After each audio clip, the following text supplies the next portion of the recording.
You have people listening from every corner of this planet. No knowledge has been dispersed so beautifully, so balanced across the planet, on this planet ever, maybe in the universe.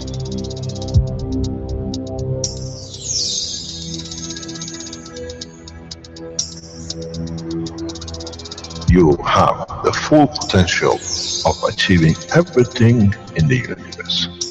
There is no need and there is no reason for man not to achieve.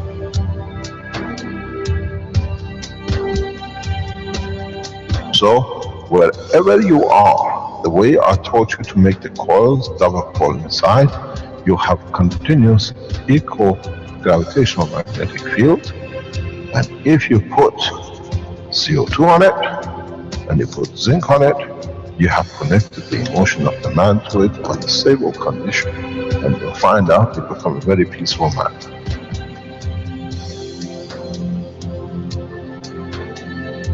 Here, instead of having galaxies and universes and creating connection magnetically, we have used the matter state gravitational magnetic field strength to dominate and dictate the shape of the plasma.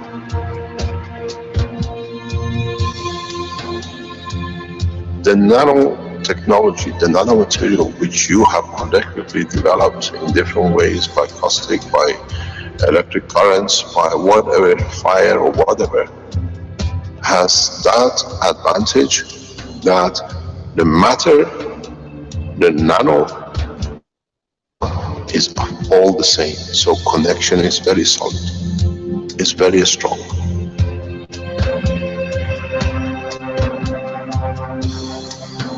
The power of the plasma technology, the way we have thought, is beyond imagination of the man.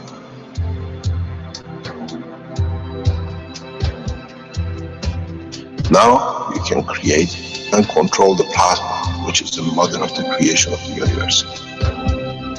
You are given the seed of the essence of the creation.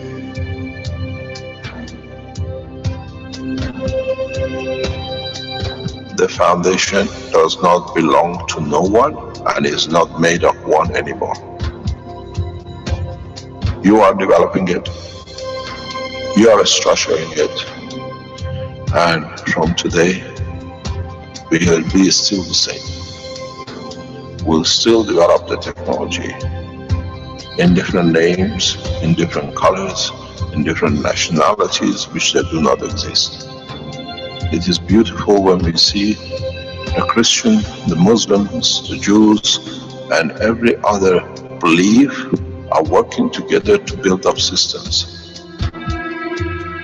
We have already become one faith. We already have become one nation, and we already have become one planet. You got to remember one thing. Dates is irrelevant. Today is the last day of the Christian calendar, or tomorrow is the beginning of another. One day is connected to another. We don't stop. We are working around the clock. The Keshe Foundation team is working irrespective of time, position, religion, country. And now we achieve what we set out for.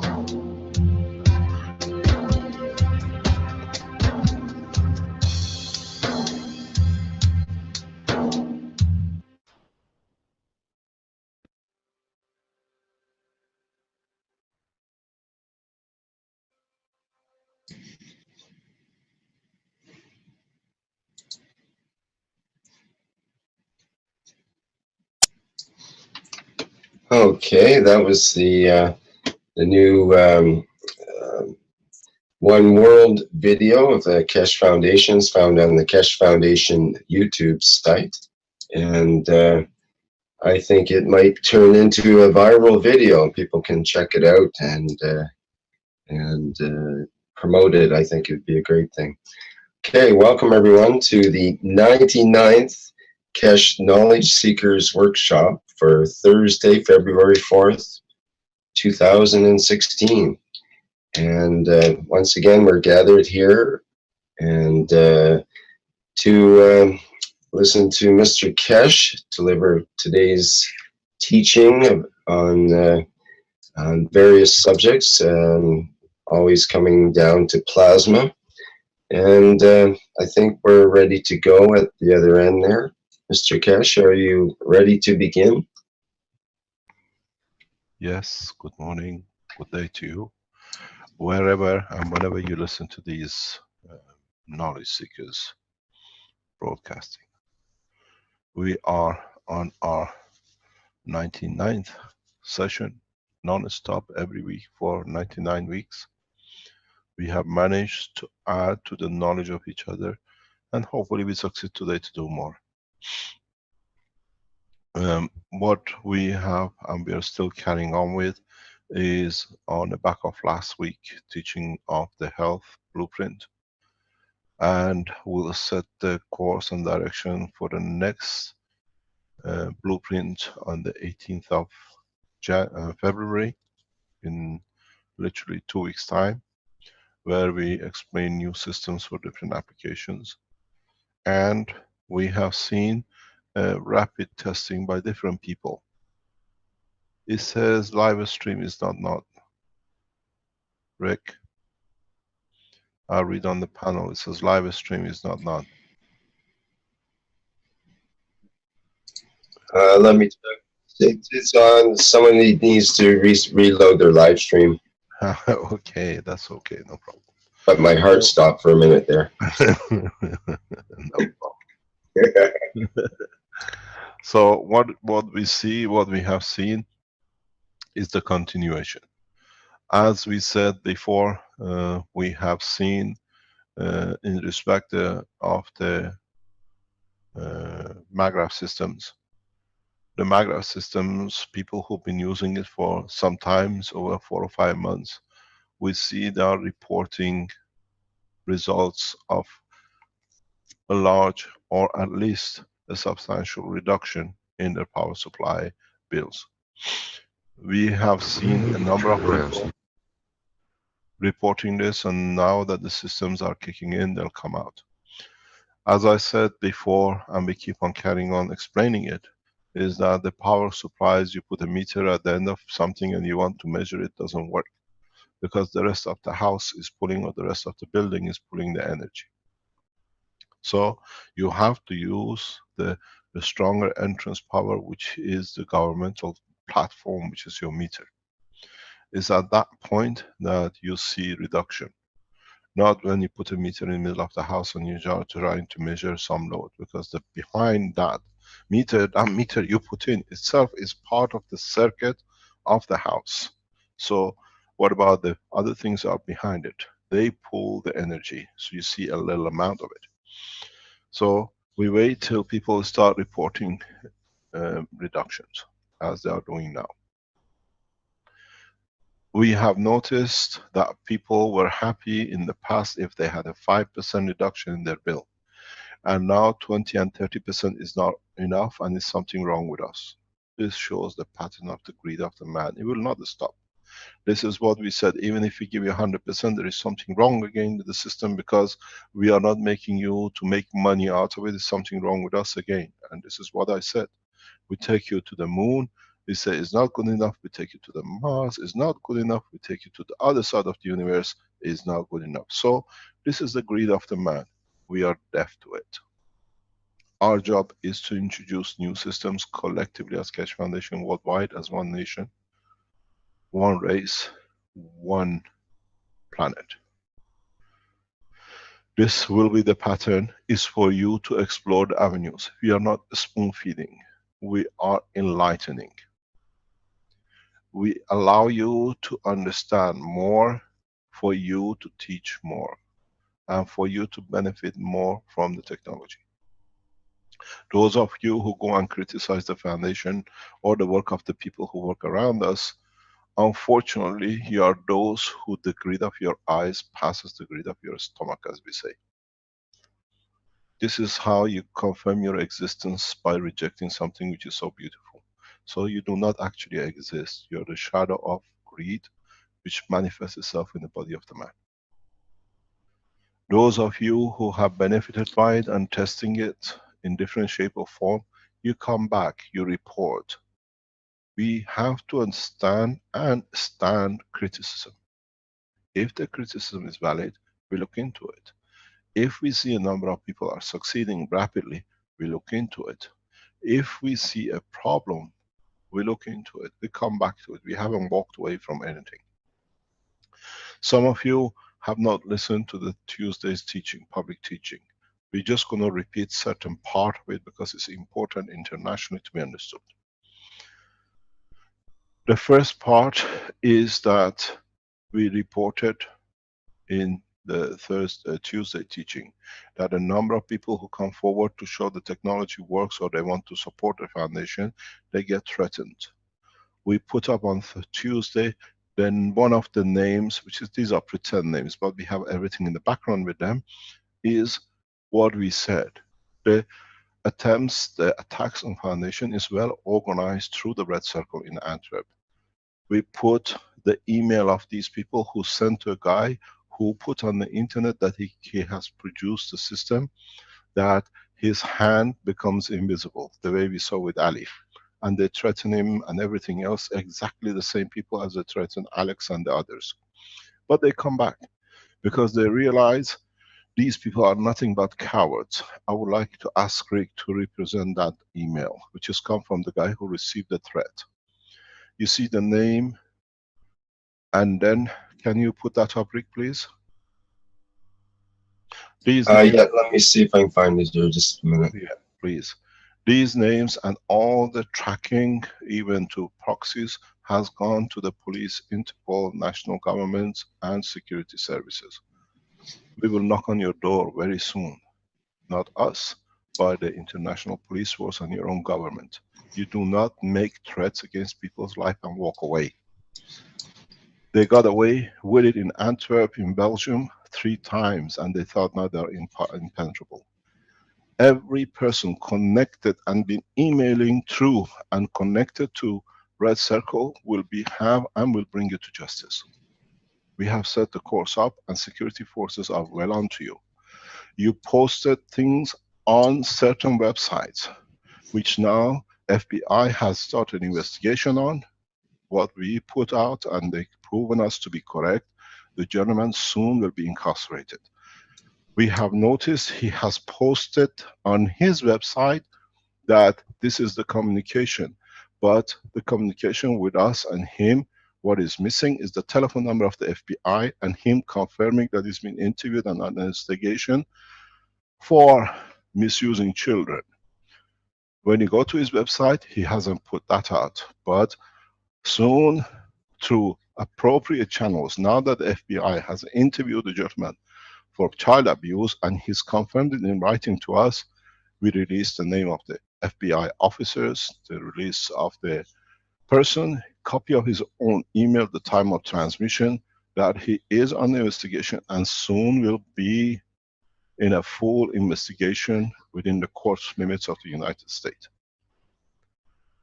So now you see how we work. We are always correct. We keep quiet and we go. And this email you see on the page, on the front page, it says the guy uses the name as Paul Guss, G-U-E-S-S, on the internet. The interesting thing is, as I said on Tuesday, at the bottom of it, it said what we told you, it's all well organized and they have a boss. And he says on the red, he threatens the guy. I tried to have some respect for you, but now I don't care. Dead or alive, don't care. That what been ordered by my boss. The boss sits in Red Circle in Antwerp. We told you this is a well-organized criminal organization. They threaten people, says dead or alive. So don't be afraid, because the people who sit in Red Circle, the people who are set at the top of Red Circle are already under investigation by major organizations in security, as we said, the gentleman who's putting on his website. That website soon will be shut down. The international securities sat, looked, watched all the people who abuse children to come on the network and publish their opinion, and now the investigation is complete. We do not do, but international press will respond to this in the coming days, because it's not in our hand anymore. And the same is this Mr. Paul Gus. Sir, we know your real name, we know the name of your father, the mother, and everything else you ever eaten. Threats like this, threatening people, is the job of what we call terrorists. And now you've been treated and you'll be checked by the International Internet Police Direction. So please be aware. Do not be afraid of these emails you receive, because this is how they control the foundation. And as I said in the Tuesday, they made a very good money out of it. A man who was living in boxes among boxes now lives in a $500,000 apartment in center of Antwerp, in one of the most prestigious buildings. So we see, when we work as one team, as one nation, as one group, the people come back to the family, to the support, and we are here to support. He says, what been ordered by my boss? The boss soon will not be there to boss anymore. So we come to one end. Why we put this one at the beginning of today? Because we have so much good news coming in the next days that we have to understand. If you get threatened or whatever, these are cowards sitting in what I call cuckoo nest lands. We are delivering, we will deliver, and we go on delivering new technology. When I say we, is us as people who test, try, and deliver different formats of information and technology. There are a number of changes in the Keshe Foundation structure. One of the changes is that from end of this week, or this month, or beginning of next month, we will change the teaching structure. We have to change the teaching structure as we have become international. What this means, as we announced on before, is that each continent, each major nation, each major language will have its own teaching center. Exactly like Barletta. Italians are the only one who will carry their own national teaching office in Barletta, as we have already established it, and is there, and is our thanks to the nation of Italy.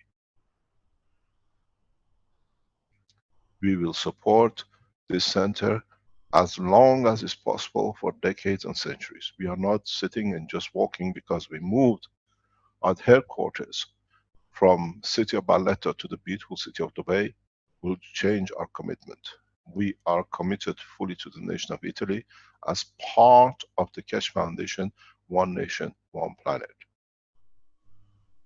We will support the Italian teachings, and we change the Barletta into the Italian teaching center for the Italian speaking people from around the world.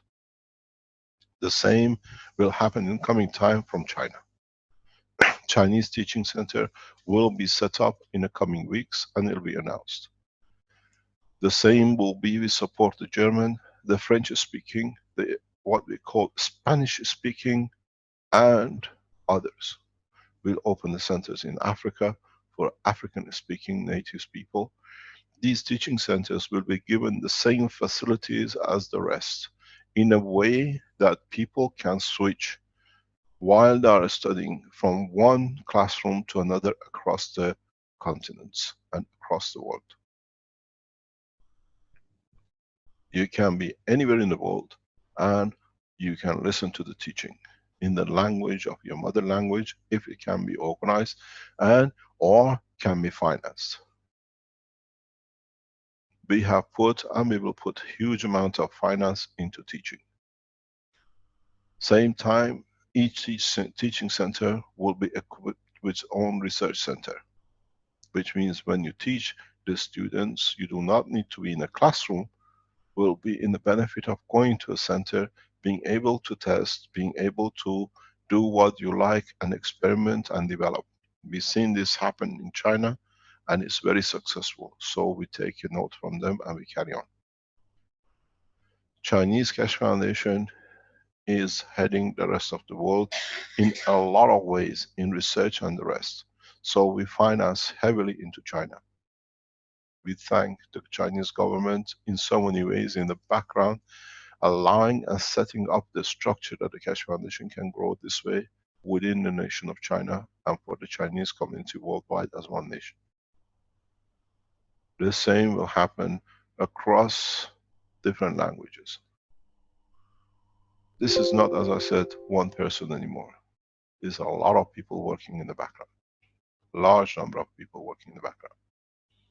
We see heads of states who are approaching the Keshe Foundation through different ways for the foundation technology be transferred to it.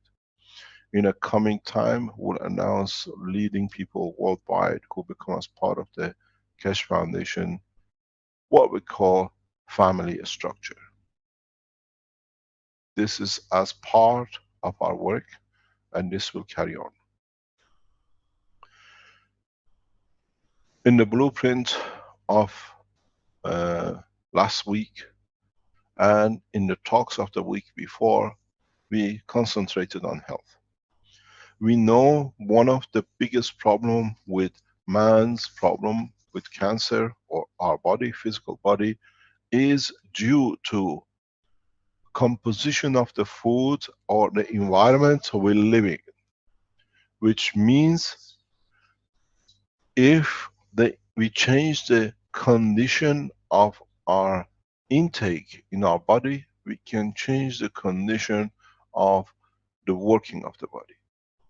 We have seen a large number of research in the past which, and the scientists, some most beautiful scientists in the world, who have connected the appearance of different diseases in the body of man, connected to and with the pH of the water or the food we drink. They change the acidity, they change the environment of the stomach, and we see cancers going back or in a way slowing down and all sorts. We add to this knowledge, and the knowledge we spoke about it before. It was shown in a video from the research center in Philippines. The innovation center showed us what they've done.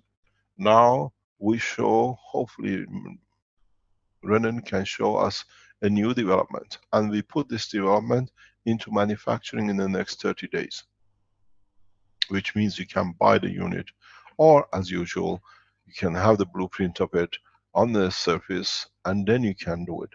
The faster we can show we can eradicate illnesses through these methods, the faster as a human race we can achieve peaceful life. Is Renan online to show us this new simple material which has been produced and tested, please? Yes, sir. I'm online, sir. I will share screen. Can you please share the blueprint with us and the knowledge? Are you ready, or? He should be able to share his screen there. I think it's coming.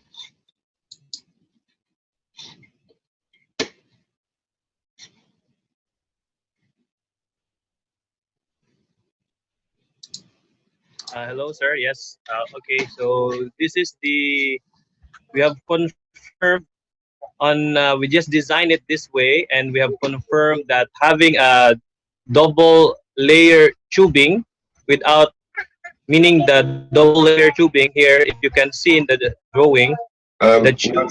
Not seeing the screen yet, I don't think. Not yet. Okay. Let me. Oh, you do? Is the sound? We can see it, Rick, yes. Oh, okay. It was hidden behind my other screen, so we couldn't see it. You have a very big screen. Okay, so here you can. This is a double wall tubing. So the double wall tubing, there's a tube within a tube. So what we do here is we just let the water, your source water, pass through the spinning tube, coil tube, and from there it will just pass through how many this is about 0.5 meter long, so the tube is about 1.5 meter long. When it is Renan, stop. You have yes, to sir. make it clear. You have to make it clear. You have a double tube, and then you have put inside the double tube a coil, copper nano-coated coil. Am I correct? Yes, sir. So in the outer part tube, there can be a copper nano-coated coil, or there is also an option that they can put guns, CO2 guns with water on the outer part of the tube. So both ways will do.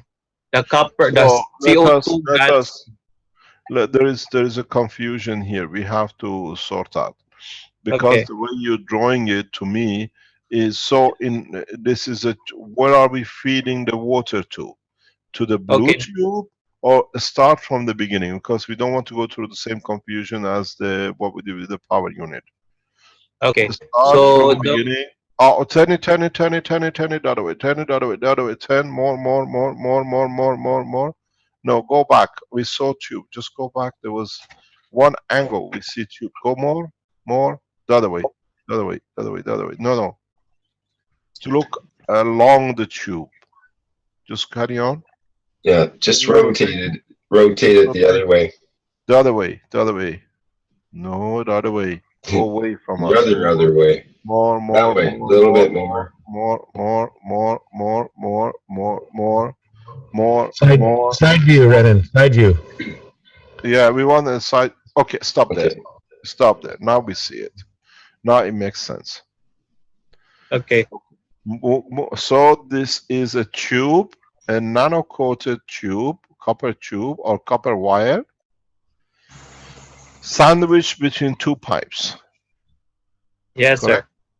Okay. Yes, sir. Where is the water crossing? Is the water going through the central tube, or is it going through the blue twisted tube? It does. The water will pass by the blue twisted tube. Okay, so your nano coating is your center brown tube and outside brown tube. Yes, the outer and the center tube. Brendan, could you move it along to the right a little bit and keep that same angle so we can see that connection? Yeah, don't go to the turn other it, just side. Okay, Yeah, that's a little better. that's perfect. Just go in. A little bit, reduce it a little bit more, please. Okay, that's perfect. So in a way, we connect the water from one end. The tube, the blue tube, is not nano coated inside. No, it's not. That's the pass where the water will pass. So we don't necessarily need to have the brown tube or the brown outside tube nano coated. As long as the brown tube is nano coated outside, the blue tube is nano coated outside, will do the same job. Or do we need to have a Yes. nano coated tube inside? Yes, sir. So in a So way, we just need a spring of tube, which is yes, it nano will be a coated spring. outside. Yes. Okay, thank you. Carry on. And to make it more effective, that's why it is on double tubing. As you can see, I'll focus it. You can see that it's a transparent tube around the blue tube. Can you see this? There's a transparent. Yeah, so the transparent tube that is wrapping around the blue tube. So it just protects the outside. So if anybody can touch it, so they won't. There's no nanomaterials outside. So it's been So we can just put a cling film on it in a way. yeah, a cling film or just wrap. Yeah, Yes, okay. just to Now, cover it. because then people think they have to have a tube over it. So as long as it's wrapped, that body does not come in touch with nanotube or GaNs material, is good enough. Yes, sir. Okay, so in a way, can you, through the process you have with you, can you take the brown tube inside and the brown tube outside on your drawing? No, This one, sir. don't turn it. Don't turn it. Keep it the way it is. Go back. Okay, now take the brown. Anything brown in there, take it away, please. Okay, sir. For a while.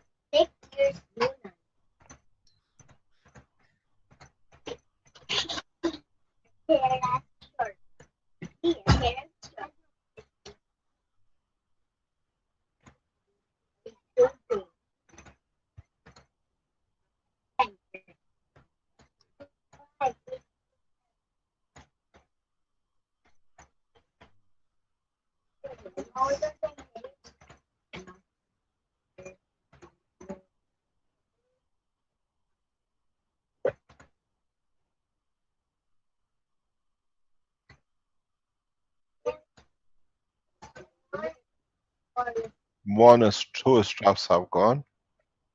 Yes, sir. I'm just looking at the parts. Don't worry, you have all the time in the world because this is important. Okay, one is gone. Yep. Now the next one.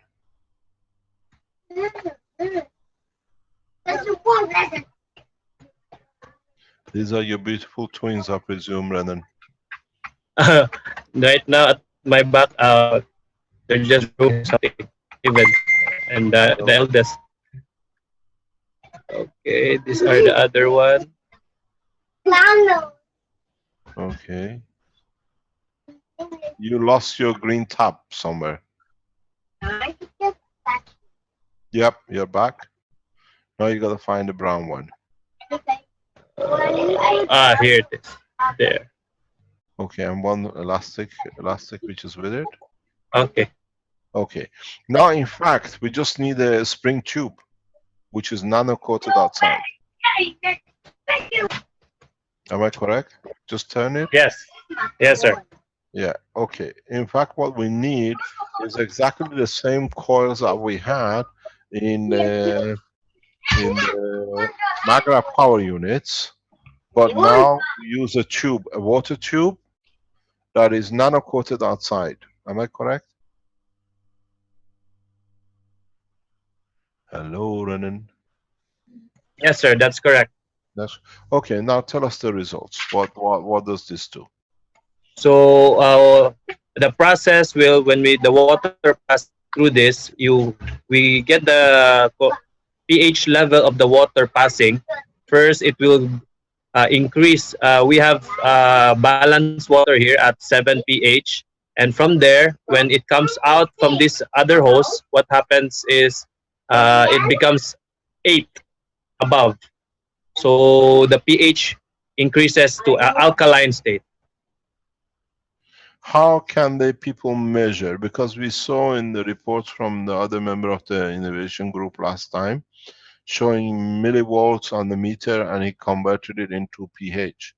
Can you explain to us how you measure? I don't have a pH measurement, but I have a voltmeter at home. How do I measure to know it's changed? Yes, for using the voltmeter, there is a certain do we call equivalent for every millivolts. So I can show that video again, sir, if they want to see Could you the please? Yeah. yes, how to show. Okay, I will share Yeah. screen. Okay. What is important till Renan brings the video out is that according to the scientific data we see published by other scientists, and especially the scientists who've been later on put into prison or murdered by organizations who did not want this technology of the simple process to come out, they have shown in their research, a lot of them, that the acidity of the stomach has something to do with the cancer. And in so many ways, a lot of them have shown, even by taking what you call sodium bicarbonate and other things which does this in the stomach on a large quantity per day in a cup full of whatever mixed in the water with a cup full of water, can change the acidity of the stomach and the indigestion system, and then by changing this, the cancer will go. Now that we understand the process further, we add to the knowledge of these scientists, these beautiful people who serve their life to show this. Now we give them, or we give you, a thank for what you've done. But in a very simple way. In a very simple way that any one of you can do this at home. You can change the alkaline and acidity to the level which is acceptable by your body, and you can control it from now on. So one of the main and major problems which the real scientists have shown to work, and it's been covered up by pharmaceutical, is the change of the acidity to alkaline or change of the environment of the system. Let me explain to you how this works in the science. You want to show the measurement and then we explain, please, Renan. Okay, sir. What measurement do we have to look for? It says alkaline converter tube. And what it does, We'll be converts looking on the acidic water millivolts area. So alkaline I'll be water. showing the. So I call it alkaline converter tube. Water. I will just go The next proceed glass with is also the rating, sir. mineral water without the tube. Is this on the internet, on the blueprint? It's not yet, sir. It's not yet in the blueprint, but it's already in the cloud. I can share. Yeah, but you have to put it on the blueprint that people can see it. This is the answer. That our body cells condition has a corresponding. So these are the equivalent. So if you are measured at negative 50 millivolts with your meter, you are in healing state. And if you're tired, that's a negative 15 millivolt.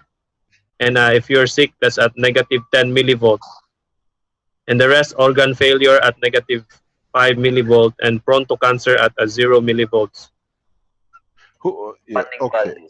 In terms and now, so we measure, how do we measure the acidity and alkalineness of the water we drink?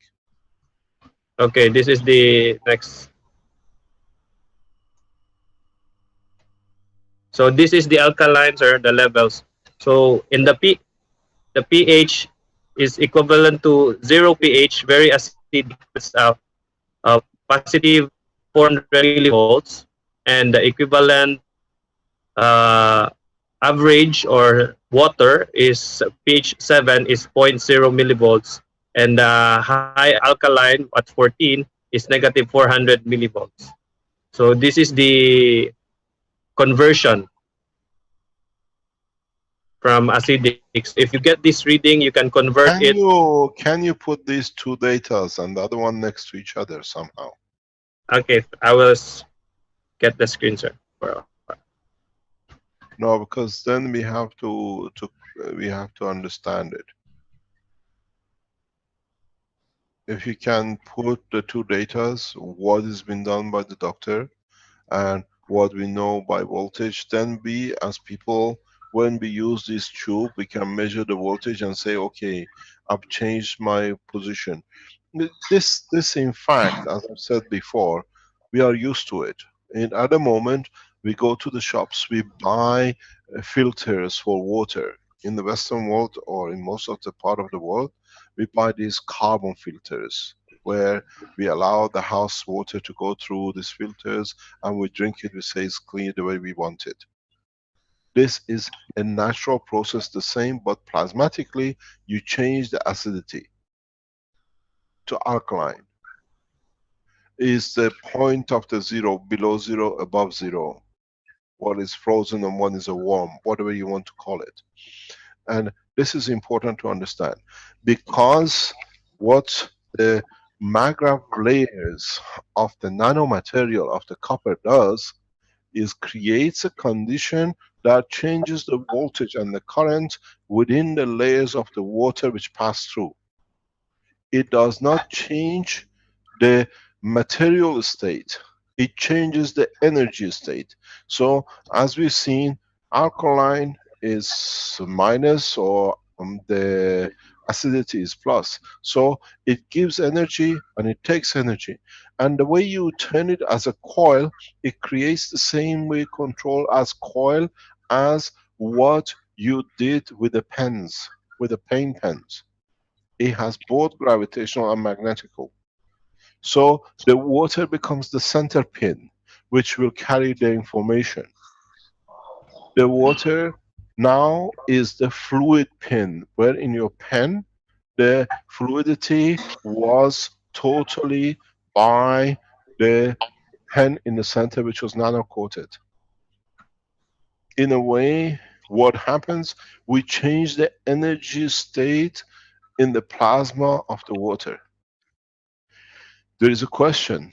Most of you who do this, test it. What flow rate is the best flow rate for what size pipe that gives us the continuity of the alkalineness. Then the question comes, do we need to go and buy bottle bottles anymore? Or have we put an end to a fake market, what is called bottle bottles? You can make these bottle bottles by one spring. You take it anywhere you go on a holiday and just add it up. You're in the office, you have it, you can do it. Cost less than a few dollars. These pipes will be put into the market very soon by Keshe Foundation Manufacturing. Then you don't need to do anything else. You just put it in there, in any cup, you can do it, you can change it, and then later on today, we show you an innovation by a couple in the United States who have come up with another way to do it. We already know it because we made it, a lot of you have made it before, but this gives a versatility to their work. And then on the 18th, we show these cups to you, how beautifully it's done by them, and how it can be repeated and can be done by anyone. That's where we see from Dr. Jerry Tennant. Healing is at minus 50 millivolt. We see pH 7 is 0, and we see a cancer level is at 0 millivolt. This is what we have to understand.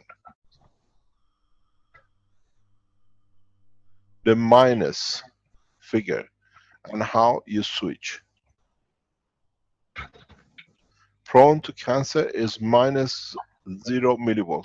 This, don't get confused. What's the difference? The other side, it says pH is at a 0, where is a minus. Sometimes, most of the times on your meter, you see it. You see the 0, but it stays minus. There's quite a few questions on how the readings are taken, how the probes arranged, or are they in the water, or do you hold them in your hands, and so on? You can. Let's Renan explain to us and his team in the background. What we did here is both probes are immersed on the water to check the pH. For the body, you use your right hand on the positive and the left hand on the negative. So does it matter how far the probes are apart? Yeah, it doesn't matter. It's more on, okay, if you have a bigger probe, that Wait, Renan, you just touched on something very nice and you walked away. Stop. Okay. You said for your body, you hold the positive in your right hand or left hand? The positive is on it's a parallel connection, right hand. On the right and, hand. Negative left hand on the left. Yes, Negative for the is where we receive. Okay. So when we do that, what do we expect? We look at the meter, and let's say if the meter says I am minus 50, what does it mean? So in that instant, you are in a condition of healing certain parts of your system. So in fact, we don't need to go to a doctor to consider if we have a cancer or not. Only a simple meter can do it. The simple meter can. So in a way, if you hold the meter in your hand and then see you are at minus 0.5, according to Dr. Jerry Tennant. This is not what we are teaching. These are scientists, doctors who medically have tested and reversed a lot of cancers. But in the meanwhile, they came under a lot of pressure. Now they can put pressure on all of us. You cannot measure. I think very soon voltmeters become a criminal offense to hold at home as well, like nanomaterials, because now we can test ourselves. So if this is correct, let a large number of you, especially those of you who are suffering with cancer, follow this. They get a voltmeter, put a voltmeter in your right hand and on the positive, am I correct? And the negative in your left hand, and tell us what you are. Vince, I asked you to set up a voting system. Is that, or people, is that ready yet or not?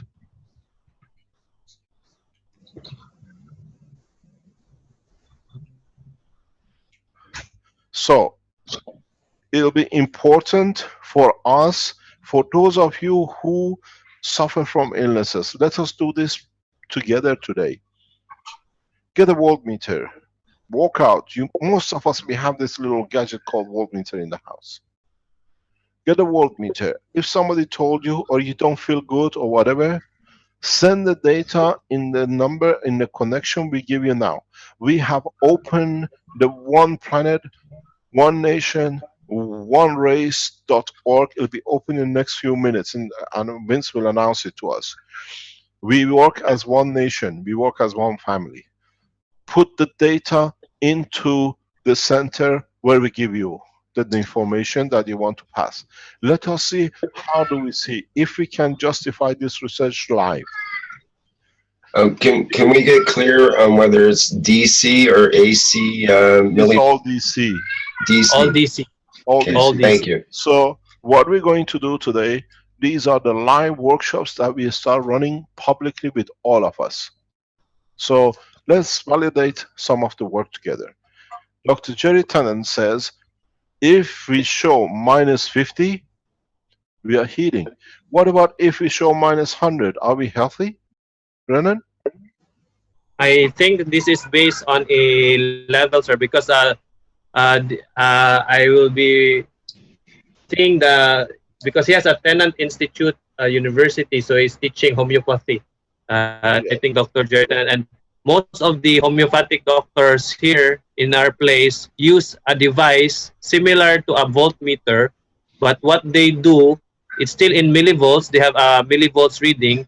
What they do is, instead of putting it on both hands, they put the negative on the left hand and the positive pointing to certain acupoints of your parts of your hands. So meaning when you have, I'll draw it, sir.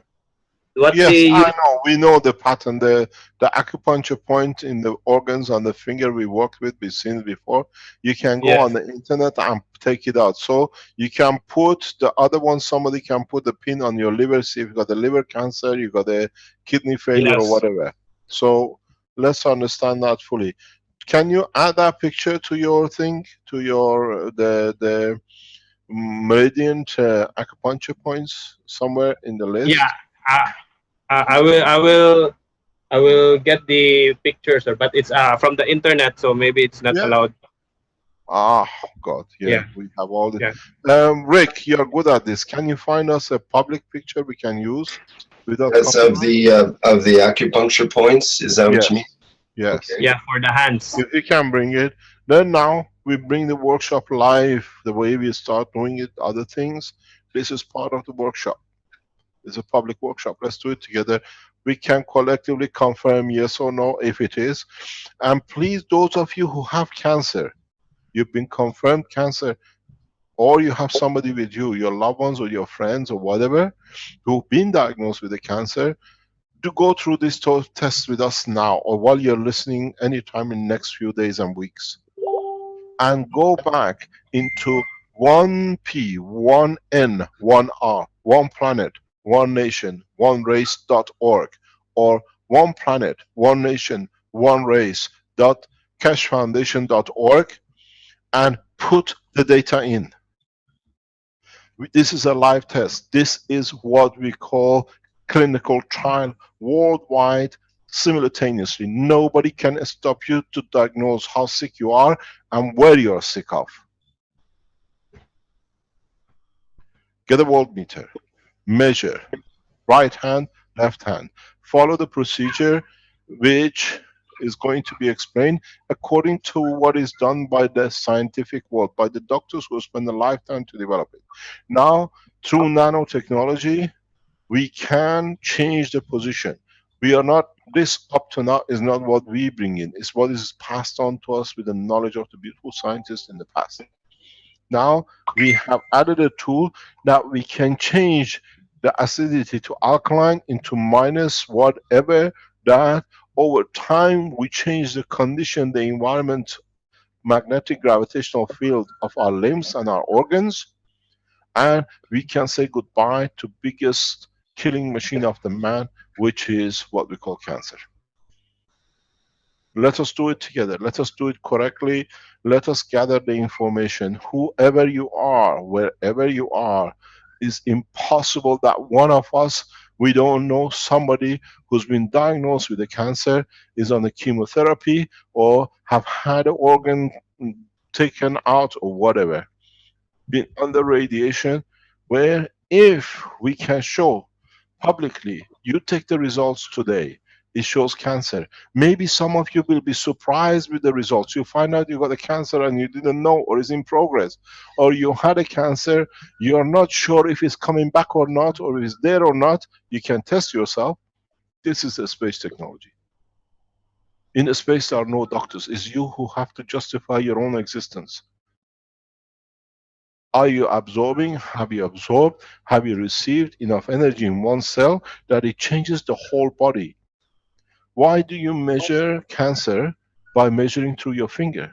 Because if there is a cancer in the liver, it touches every organ of you. The balance changes. If the cancer is in lung, the same. If it's in your intestine, whatever. So now for the first time, let's do it publicly. Not only, we are not here to qualify if Dr. Jerry Tennant is correct or not. We are here to thank him. At least he gives us another option to measure. So a voltmeter costs a few dollars, very few dollars, but you can find out if you have, how healthy you are, and then over the next 2 or 3 weeks, build yourself one of these pipes. We try to market this as fast as possible. I asked the manufacturing division in Italy to just go through. We won't put it in the shiny boxes and everything. We let you have it as it produced, mass produced, shipped, that you can use it. For reference, we say go to the teaching of 99. It's a beautiful number, 99. 999 is 18 and is 9. We come to the totality of teaching today. These are the meridians. It's on the internet. So pinpoint it to where it is. Measure, first of all, your own energy level, the way Renan is explaining, and then set up these pipes and see if your voltage changes. See if you use a gallons of CO2 on this copper line, the water which comes out of it changes you emotionally, as it's changing the acidity of your lung. You can do another thing with these pipes. You can make the pipe in a way that you make an attachment to end that you breathe through it. Don't forget the inside should not be nano-coated. Plug it that nothing goes in. And make sure that the end where you put your mouth, there is no nanomaterial. That you breathe the change. I've done this for years with my patients. I have changed the acidity, I have changed the air conditioned breathing. If you've been with Keshe Foundation Health System, you always get a cup with a straw in it, empty water bottle. I ask the volunteers to breathe the air. I ask the volunteers to drink from the same cup. Now you have it in your hand. If you have a lung cancer, if you are short of breath, if you are a COPD patient, if you are suffering from cancer, just use both the water and the breathing. If you have a mental condition, anything, depression, what I call fibromyalgia, just breathe through these tubes. It will change you beyond your imagination. You'll find out slowly everything which is inside you changes. You can change the cover. Make a cover with CO2 and somewhere else get a tube, one of those tissue packs which we showed you, the patches, wrap it around the tube for food. You receive the energy both ways. Mr. Keshe, does Renan have something he'd like to show there about that, or would you like to Can you keep go ahead? Yes, he's got the acupuncture point? So yeah, carry on. But okay. We have to know what we are doing. So please report back. Just don't take the knowledge and say, send the knowledge in who you are, this is what you did, and report back to us in a week, 2 weeks, 3 weeks, 3 months, by using these pipes for the water, using these pipes for breathing, what has changed. These are pipes of life. This is another way of cup of life. Easier way. Can you show us, Renan, exactly what you are trying to explain? And that voltage we have to understand fully, please.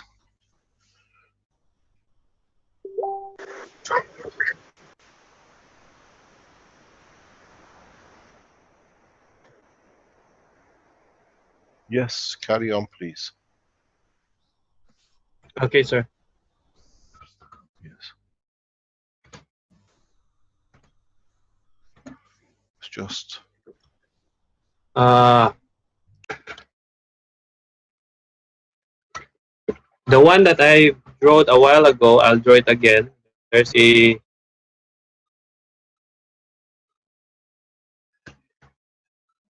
as you can see, the probe, just you can test if you have the electric probe, the probe, and the other probe here. So, Renan, this is yeah. Robert Stovefield. I have a question. When we used to use these for the chiropractor's office, we used to have to dip the end in water.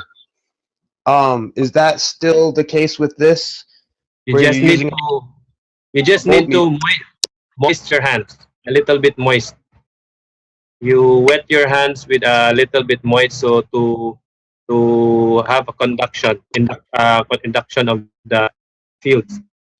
The left hand usually holds the negative probe, and the right hand usually holds the positive probe. And some of the homeopathic doctors, they have a probe that is like a tubular. It's a tubular metal probe where you hold everything with your hands, your fingers. So you hold it. If we hold the end of the metal end of a voltmeter, should do the same. It will still do the same, but it has a little coverage, little surface area. But it will do the same, sir. But to have a bigger coverage, you can use a bigger probe. There are specialized probe for this that you can build. So what about the left hand? The left hand, do we hold the plastic or do we hold the metal end? Also the metal. The left hand and the right hand will hold both metals. But using the acupuncture, what you need to acupuncture points, if in the hands, you can see the different different example here is the stomach area. If you point this probe to that area, to this area, and the left hand is holding this one, you will see the stomach. You are measuring the stomach. The do we still hold it in the left hand, the left probe? Or yeah, the left probe, the ground will be holding the left. So the black probe will be held by the left hand, and the right probe or the red probe will be pointed to the certain area of the hands. So that's why most of the probes are pointed. So you need to have something to make it flat, so you can point it to certain points of the hands. So this is usually done. The pin of the voltmeter is usually sharp pin. Yeah, it's sharp. You can cut it off if you want to use it for medical. You can ground it off to make it flat or round. So you can point it to the different maximum area. Yeah, get a maximum area and point it to the different parts of the. Most of the homeopathic doctors here, I've been going to homeopathic doctors in our place, and they use this device. So it's not their device. They have already a specialized device, but it's still a voltmeter. It's a millivolts reading that they have, and with sound effects. So they just modify it, but it's the same as a voltmeter that they are using. Then they gauge it. So that's why they put a base reading of 50 millivolts. So if they read that you reach 50, it means you're balanced. So your body is properly complete and it's What healing. about if you're 100? If you are in 100, I think you're over. You need to You're go over back. healthy. Over healthy. You need to share your energy. And mostly, I diagnose it's below Is it 50. is it possible that we see a beautiful chart you've made up, which says prone to cancer -0, pain +5, decreasing of oxygen +10, viral infection +15? Is there a more detailed measurements we can post on the blueprint? We will do the research with the study of Dr. Jerry Tennant, sir. Clint did this research, so I think if we look on his papers, I think we can. He has public papers we can share for this one. Okay, so now the other thing is, can we measure the same way the ganses of, let's say, orange? Then we know this strength is what we receive from orange. This gives us a very simple tool we've been looking for. We have not yet tried it that way, sir. It may be the same because it's if it measures some way for humans, maybe we can create equivalent in millivolts for other material, other plasma, other entity. And all we need to measure is the end water to see what comes out of it. Yes, the liquid that comes out of it.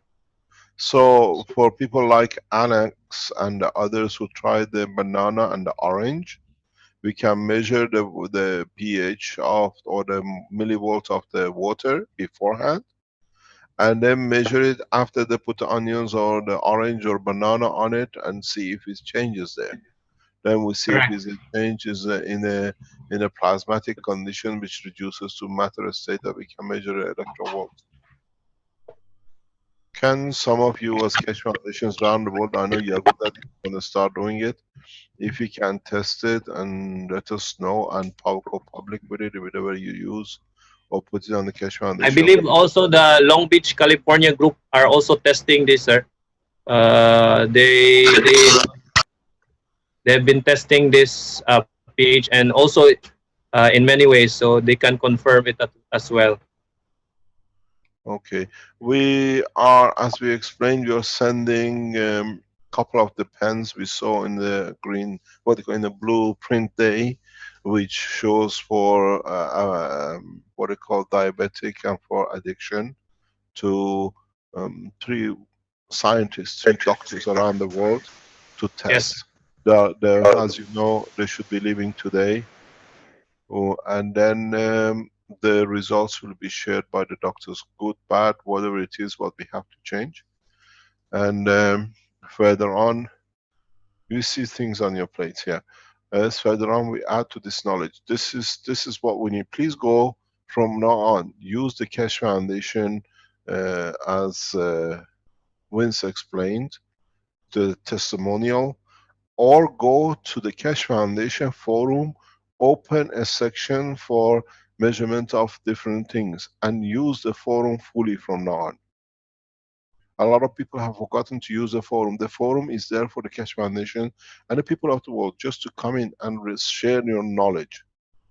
We have changed things. The website is going to change in the next couple of weeks, hopefully as well, that we become more, what do you call it, involved in what we are doing now that the restructuring is more or less completed. We need to know more. We need to know what it is, and in a way, by measuring our voltage and current or whatever in our body, we can decide we don't need to go through these complicated situations. And if a simple pipe can do this, can change a lot of things. Let me explain to you something very simple. A lot of you will understand immediately what these pipes mean. In Belgium, where we used to live, near the house, there is a place where people come from all over Belgium. It's a park. People come and they take water from this fountain in the park. And they say This water, when you drink it, it affects your eyesight. It makes it better. And people, I've seen people coming with a crate of bottles to fill it up to take it for their loved ones or themselves, which they have an eye problem. We've seen this around the world for a long time. People go to specific places to drink or bath in a specific waters, which to us is nothing but just the water. But it changes certain diseases. These tubes are the same thing, brought in a very simple way to what you used to do, our ancestors done for centuries. With these tubes, we create the same condition. Let me explain to you what happens with this spring in Belgium. The waters, when they are collected, when the rain comes, they pass through an environment in the mountain where the composition of the material creates a gravitational magnetic field strength which matches the strength of the tissue of the eye, the neurosystem of the eye. And when you drink it, because it's of the same, in your stomach, in digesting, in changing the condition of the lymph, there is availability that the energy which brings balance to the eye will come to see. And then it changes you. We heard the same thing from the lady in Canada with Ali, that she had an eye problem, and to the day after she was tearing all the time, and the day after she has no more eye problem. In that tent, in that environment which is created in Ali's house, it creates the same condition as the mountain in Belgium has created for the man who comes and takes the bottle. We don't need to drink it, but in doing it, creating the environment, it creates a plasma. In the teachings of Tuesday, we showed the orphans, the orphanage in India, which was brought us by our beautiful lady in India, that I said, we explained to you that we make the environment and we change the children. We don't need to tie them up to something. We change the environment of the house. Go back, please, to the Tuesday teaching of the Health International teaching and listen to that, because we're not going to repeat everything again and again. So it's the same principle. There we change the environment. Here we change the water or air. Then instead of the water going to another mountain, another structure inside which creates a different gravitational magnetic field energy in the water, that then you drink it, and if you have a what do you call it, earaches, it helps your ear, or if you have a toothache, it helps your toothache, or if you have a stomach cancer, it helps your stomach. Now we understand why our ancestors, why animals go to the springs, to certain waters, because these waters carry the strength that changes certain structure which guarantees the survival. So this spring is a very simple spring. Try a plastic version of it. If you nano coat the outside plastic, this looks like a lot of you, if you look at it, brings you back the pressure pipes they use for pressure pumps. Is there. All you need to do, just nano coat it and see if the air going through it on the other end changes the pressure, what they call the acidity to alkaline. Wrap a CO2 on it. Wrap a CO2 with zinc on it. If you're infertile, you can't get pregnant, wrap a combination of zinc and copper oxide, zinc and CO2 around the tube and drink from it. Let us know, let the rest of humanity know, as one nation, one family, that the other people can change the condition. We know one of the biggest problems in major big cities is infertility, because we've done it to ourselves. In the cities like London, it's a huge infertility problem. People cannot get pregnant. What's the reason? We gave birth control pills to our women for us to have fun without children, and we got a kickback from it. The estrogen has entered the water cycle. These cities cannot provide a clean water all the time from the rivers or the reserve waters. They recycle, but in the cycle of recycling, they don't take estrogens out. So we drink it again, and not only the woman becoming fertile, the men becoming fertile worse. So how can you have children when you want, when you already done it with the pills? In a way, we are eating and drinking the pills of God knows millions of the women when you're in major cities.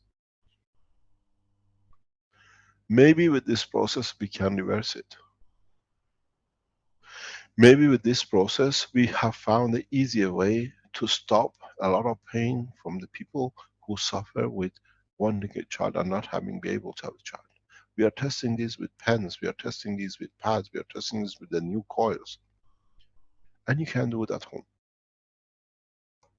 There is huge amount of opportunities for us to change. Mr. Kesh, speaking of tests, I've got my meter set up with the probes. I could show the voltage. My God, you are quick. Test. You are very quick. Yes, carry on. Why not?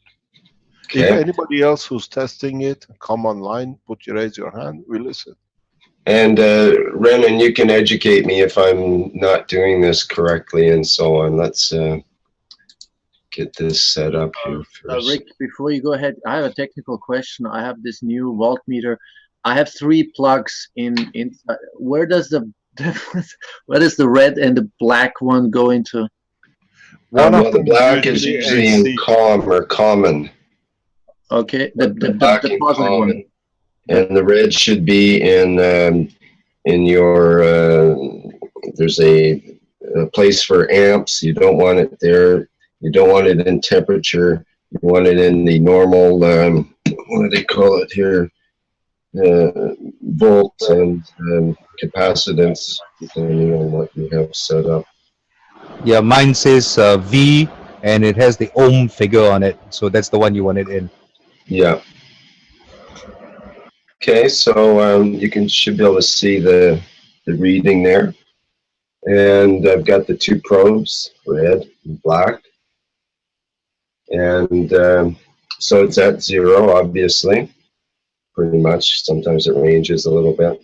So you just hold them here and see what happens.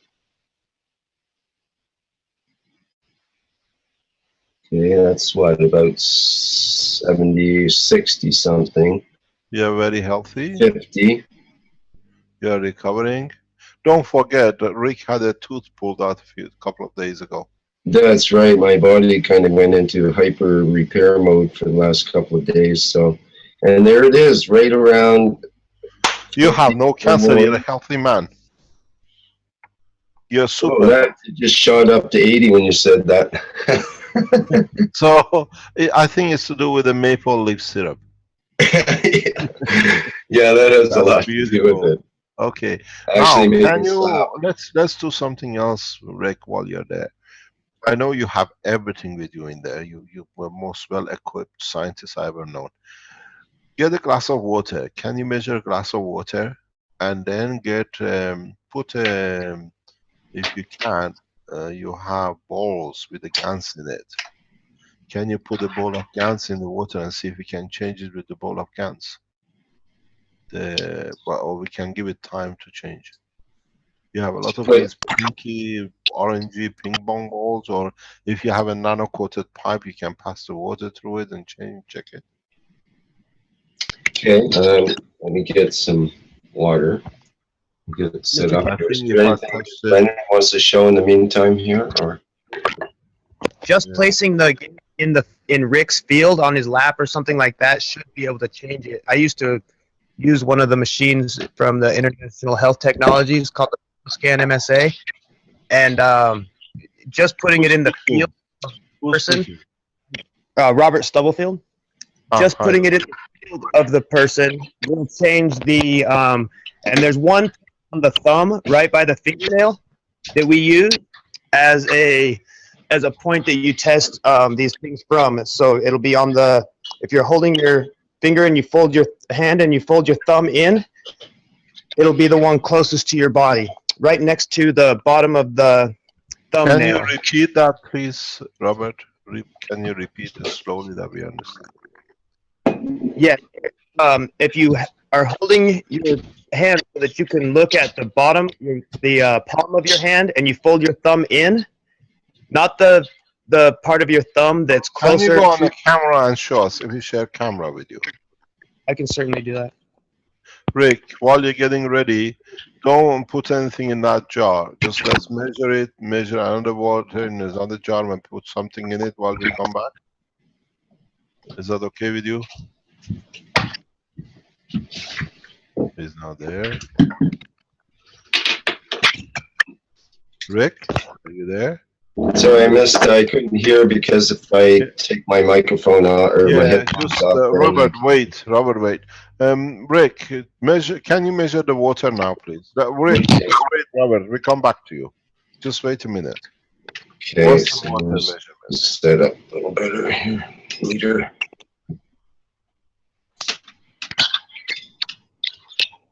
What is the measurement in your water there?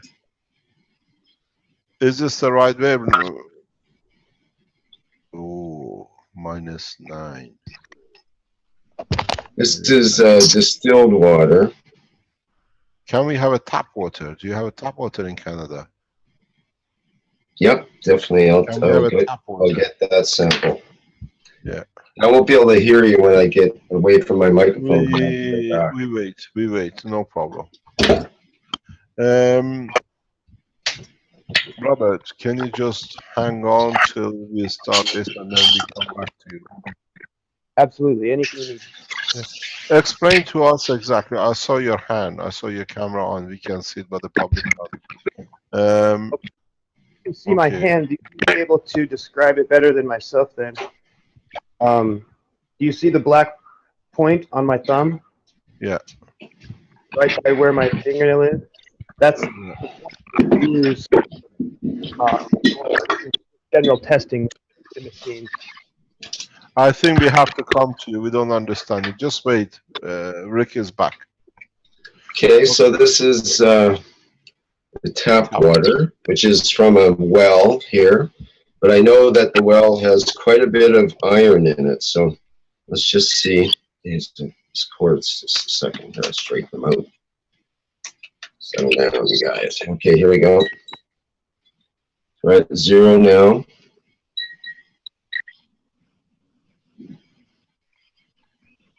-117.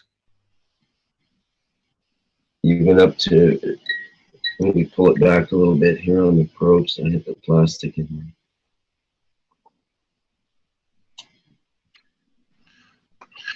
How is this water running?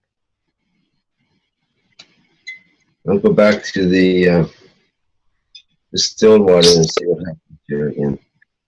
You get 28, 22, 21, 17 minus. Yeah, I think that's what it was before. I'll clean the probes and back to the other one.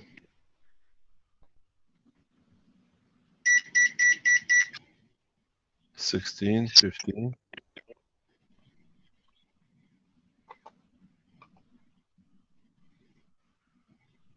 -30.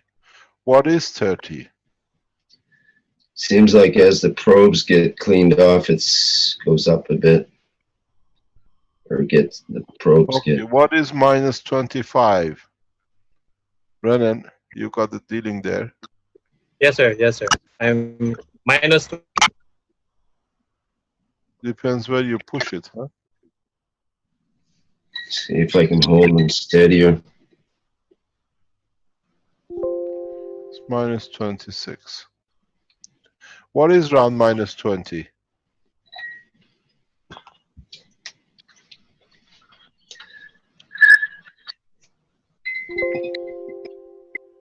Distilled water is -21, 22. Rick, can you check and see if the distance between the probes makes a difference, please? Should do. Here. Okay, this is at the... Rick, this is like your workshops, huh? Okay, there we go. Okay, I'll have the probes further apart here first. Okay, bring them next to each other. Just do the same. Find some sort of measurement gap. So there's what, 28, 29, 30. Yeah, but what's the gap Slowly between bring the it fingers? between the fingers. I'll try to just get the tips of the probes together. Yeah, it's not much. It's about 20% difference. Now it changes, huh? Yeah, The it changed when the plastic hit the water. The depth. That's right. Take Yeah. the plastic out. Take the plastic out. Yeah. Take the plastic out. Just no, Does dry seem to the make a plastic. difference Dry with the plastic. I Dry think the it- plastic. when you When- change the distance, Rick, if Hi, Arman. Good morning. Good morning, Mr. Kidd. It changes when you change the distance. Yes, we know that. That's what we call potential difference. But we got to keep the same distance. Rick, will you try microvolts rather than millivolts? It's too much. It's an auto ranging scale, so it automatically goes to where it wants to go. Okay, go to the other water now, please. Distilled water. Clean it. The same distance. Yeah, it's sort of an outer distance there. Okay, And if you bring it closer together, not much difference. Go. Okay, now write this down that we know which one we are exactly, what we decide in what point. Can we write it down, somebody somewhere? So do the far point of the jar with or exact position with both that are stuck. Okay, do the same kind of distance so we know where we are. Okay, can we do that? like something like this, Just maybe. the metal. Yeah, please. Yeah, one gap, the gap. Just the metal. 20, 19, 18. Okay, stabilize. And now clean up and go to the other one, please.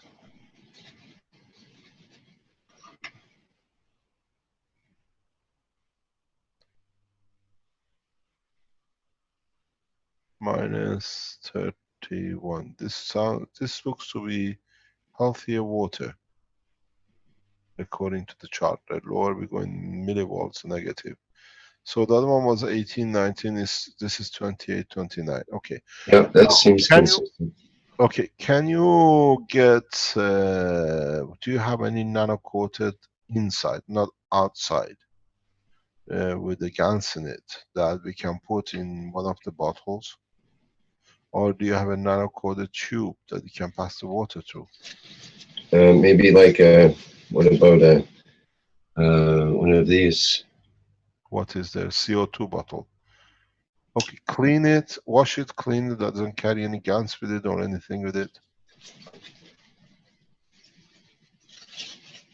And there's no leakage. Just wash it under the tap water, or that we have no residual. Okay, hang on a second.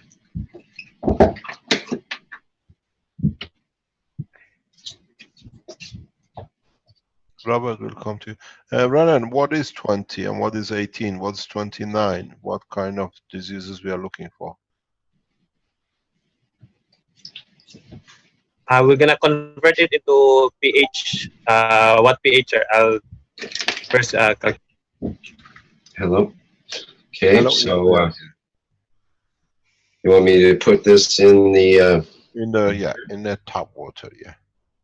Okay, I'll get the probes ready. No, leave it there. It takes time. Okay. It takes time. Put it in and leave it there for a while. Just let it go in. Drop it in. Because it does its own way. And leave it there for a while. Have you got a cap? You could close the cap, the jar. Sure.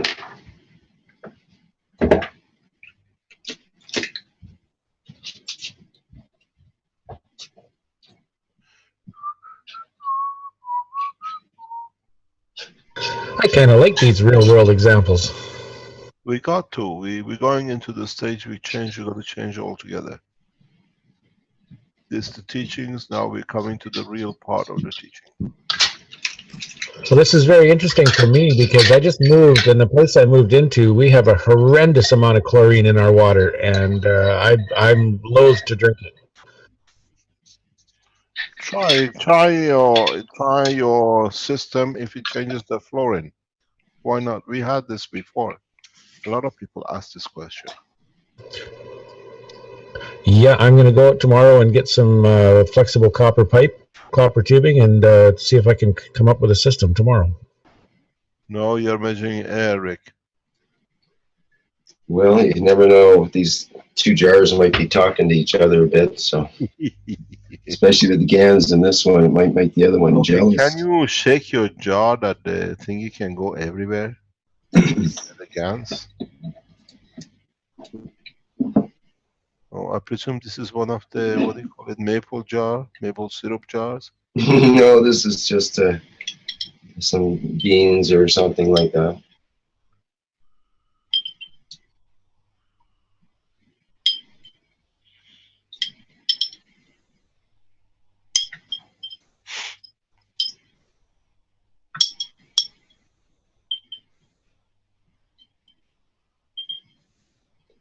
So is the glass interface on this little jar inside, is that interfering in terms of should We don't know. We'll plastic see. be better? Let's see. We come to assumption, then we have to do one without the gas CO2 in it and then measure it. But I don't think it'll make that much difference. Would you like to take it out and measure it again? Don't touch the water if you can. Get it and get it out. Take that out? Yeah, measure it with it inside and measure it without and see if we get any difference. Because they say it needs an hour or so, what we were told by in some other tests. But that was nanotube coated.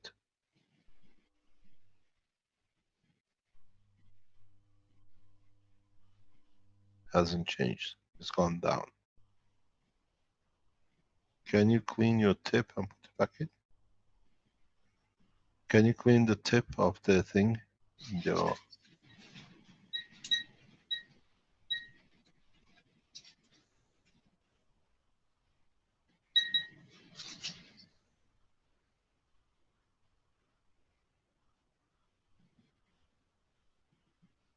Mr. Kesh.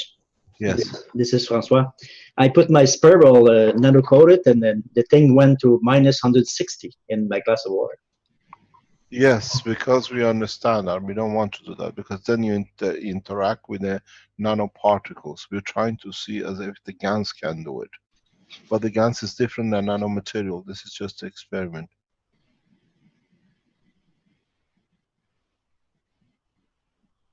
Can you take that thing out of the water without touching it? Let me see. Sticking up, just grab it. Sure. Okay. And now measure the water.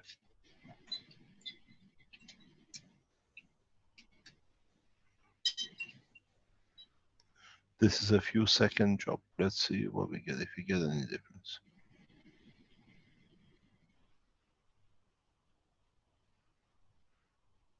No, we gone the other way.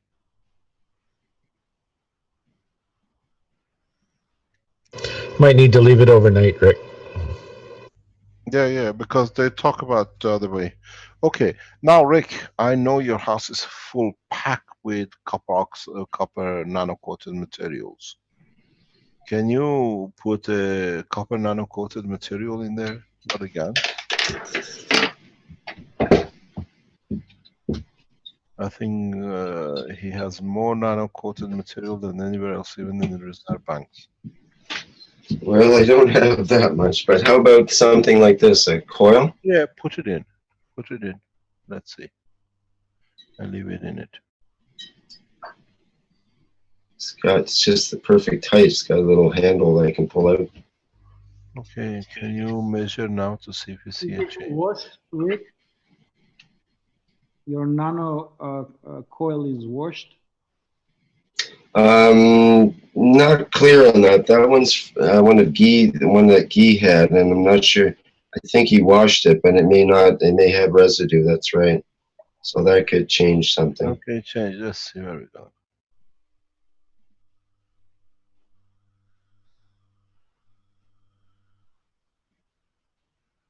Leave it in there for a while.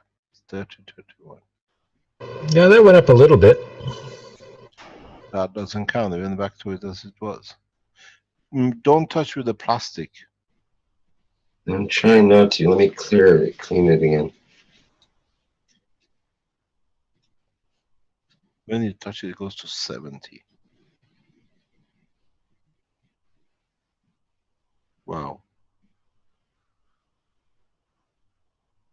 Initially was 40, 50, and it's coming down.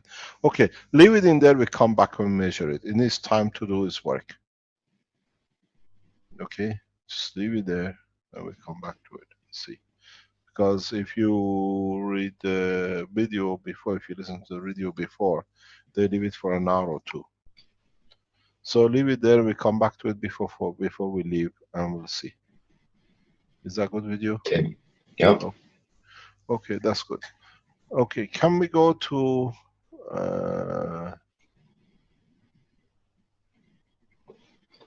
the hand and see what we're doing? Would you like to share with Robert, please?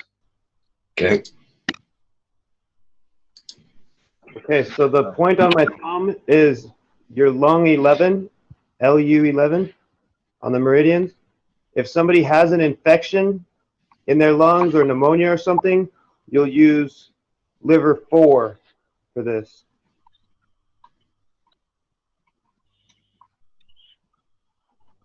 How do you use it? And so these are just the ones when I was using the biofeedback machines for the chiropractor.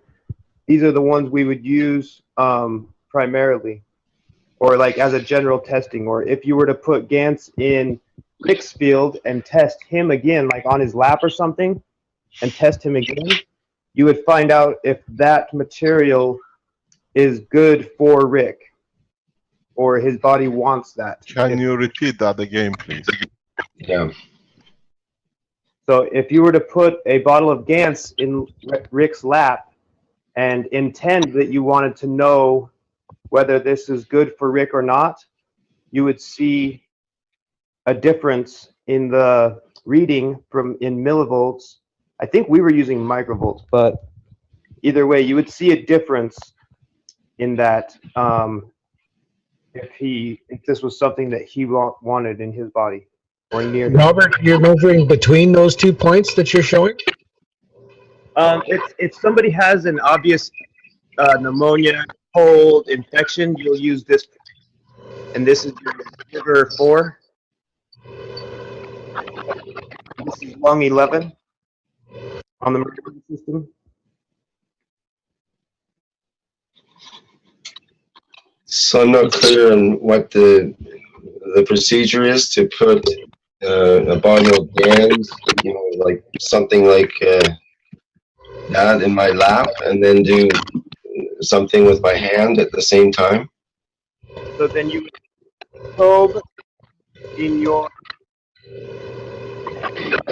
one, and then Sorry, you're breaking up. I couldn't hear any of that. that's okay. You would hold one probe in your left hand or your right hand, like the negative probe, and then with the other one, you would do the testing. Or you can hold,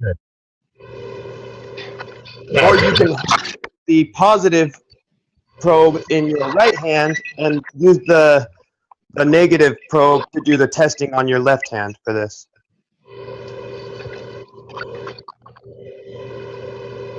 And you would touch the probe to these points while the other one is constantly touching your other hand. Okay. So you got to try to hold both probes somehow in one hand, you mean? Right, I have a clip on mine that I used. To them. Round down the bite, you know, the alligator part of the teeth would be, so that I didn't make a hole in the nanometer. Sorry, you can't hear you. Your video and audio are breaking up. You can't move it around so much. It takes up more bandwidth, and I think you are lacking bandwidth there. That's better. So I can clips that I've attached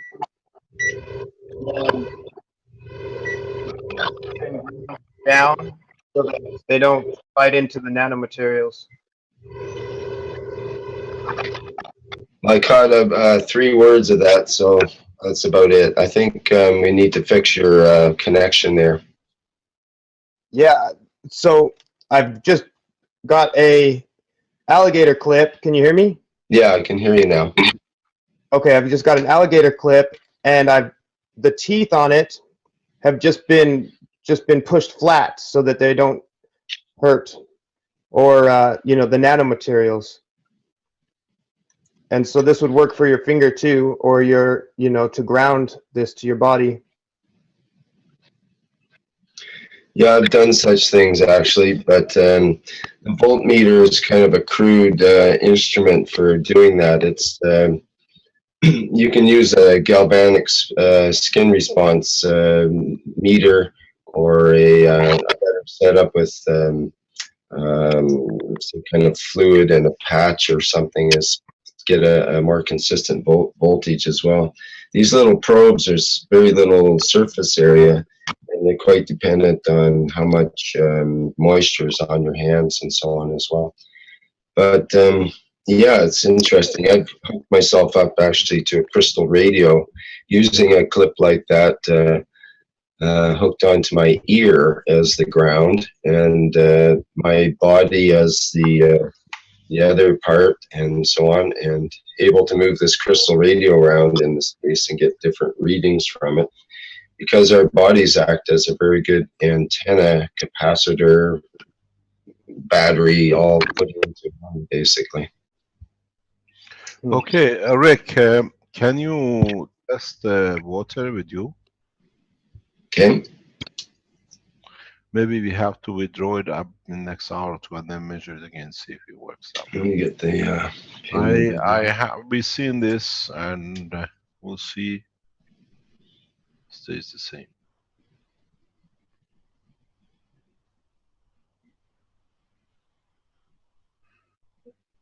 It's gone up. Yeah, it's definitely gone up. Okay, now we come back to it. Leave it, and then we come back somewhere in the middle of the test and see what happens. Okay, what else do we have running? What else we need to learn from the Innovation Center? We have the bubbling guns, which is shared by Douglas, sir. Yes, go ahead. If you remember, Douglas showed this the first time, and he showed how he was making Ganses bubble. Now a near commercial version of it is being built by the innovation group. That is part of what we call the entertainment part of the plasma GANs technology. Can you show us, share with us? Okay, sir. This has huge applications for those of you who understand the work of the power transmission, especially information transmission. We'll come to it in the future. Okay, let me see.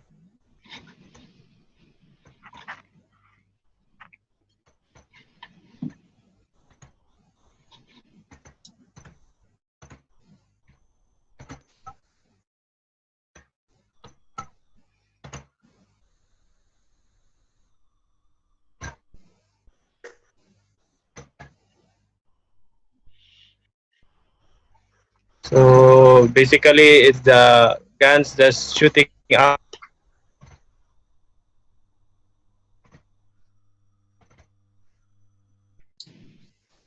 We lost you there, Renan. Can you see the video? It's taking a minute for the bandwidth to okay. settle in there, I think. Let me Okay. explain. Okay, carry on, Renan, you're back.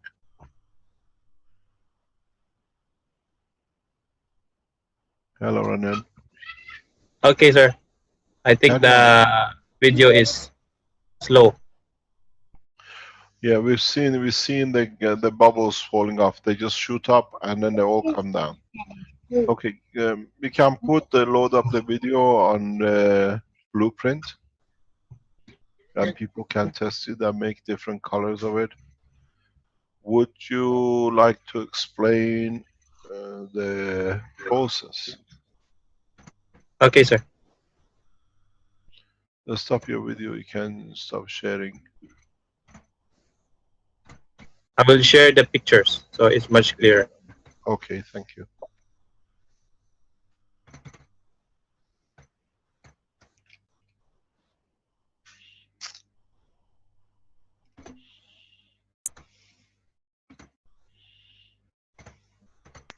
Okay, so the principle here is we just use the zinc aluminum guns in the middle, and we combine composite ganses at the bottom. So these are two cylinders, two glass tubes combined in one tube, combined in one glass. So there's one container here and the other container for the outside. So it's like a reactor. So basically, that there are trap bubbles on the bottom here in the composite guns, which are created. I think it's either oxygen and hydrogen bubbles coming out. So this is the. How did you get one bottle inside the other? It's already like that, sir. There are available here. These bottles are already ready made. So you can fill up one separately, each one. Yes, we can fill it separately. I've never seen this before. So yeah, they are available. These are bottles for vinegar and salt. I've seen different version of it. I haven't seen this version. I understand. Okay. And the goal is to provide people a fresh and unique way of enabling their homes. This can be displayed as a decoration to adorn and beautify a particular place for house. It can be used as a toy, for it can amuse people, especially children. And these are the materials used. Very simple, as you always been using guns, composite guns, and basic lighter guns and heavier guns. So the composite guns is heavier and lighter, so to have a continuous movement of the bubble. So we put water, the purified water, mixed with the aluminum guns and the composite guns. And we did the experiment setup. So we used the 12-volt DC and 0.6 amp to create the composite guns. It's a highly energized guns mixture. And the basic guns, it's not here, but the basic guns we used was only the carbon dioxide and the aluminum guns together. That's the white one. So we didn't use any electric voltage on it. I think there is still voltage, but much lesser amperage to create it. So that's the basic of the guns bottle, of the bubbling guns. And I know you can replicate this anyhow. They're in your houses. You can see this. So soon this will be out in the foundations page for amusement and even a power source. This is a first entertainment unit. That's all, sir, for the bubbling guns. Thank you very much. Thank you very much for your team and the effort you put into it. We're going to announce other things very soon, which the Innovation Center has discovered and are working very hard. And we are looking for a team of scientists around the world to join. Hopefully, after the Chinese New Year, the Keshe Foundation Innovation Center will join with the Chinese Keshe Foundation Innovations, that they work as one team under one roof. Now we go to something which I think we can talk about, is part of the free energy, part of the space technology, part of the lift and motion. I think, is Ali with us, that he can join us? Yes, I'm online. Hi Ali. Hi, good morning. Hi, Mr. Keshe. Hi, everyone. Whatever time is your time in Canada. Ali, can you inspire us what you're doing with your team in the space technology, in the space in what they call SSI? Yes. Kayvon and Jackie, we had a group meeting today. We are all working to basically bring the space technology out. And we have a wonderful team and really inspiring, talented people that are joining us. And the space technology is going to be a beacon of light that shines onto this planet to bring a lot of changes, including with other people's work, such as Renan, Rick, and all the teams that are working across the globe. I have about 3 announcements, after in one of the teachings there were some announcements about possible natural disasters that could hit the planet, and so I took one of the I took the star formation and placed it near my bed, and I sent a prayer that maybe there's a way out, and I kind of waited for the answer to come back to me. And when I woke up just early in the morning, there was an image that was given to me that it said share it with people. So I wanted to share that with people, and that would be the first announcement that I'll make. And the second one would be about some of the public teachings we did last week about some information of where this space technology will be going, and some information about the ganses that we are using star formation. And the third announcement would be showing you the star formation, showing basically some turning on some LED lights just by itself, and it's standalone, not hooked up to anything, and it's a part of it is connected to the ground, and it's not even connected to the ground from the electricity. It's just directly went out and plug it into the real ground, and there's a current passing through that I'm going to show that on the third part.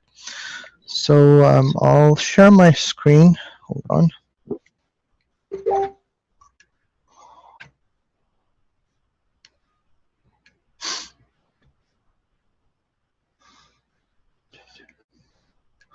Bring my presentation up. Okay.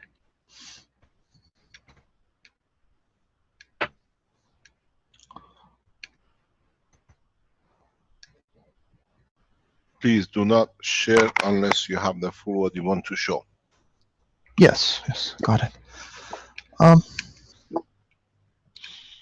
So basically, this is the vision that I had, that we know that basically we are in a critical times in our planet, and there are changes coming to this planet. It's important to realize that we all can unite together. The space program is a program for peace. Every life on this planet is valuable to us. Every living being, we respect that, we honor it, and we protect it with everything we have. Every living being, we protect it with our technology if we can.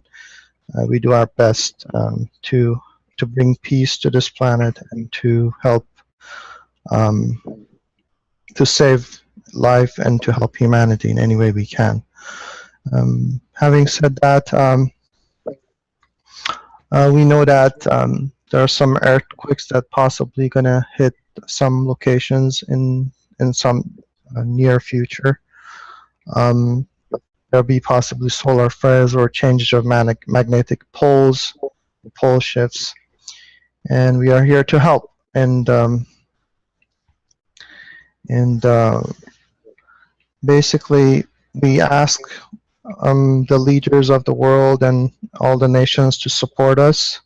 We want to set we want everybody to set aside their differences and unite.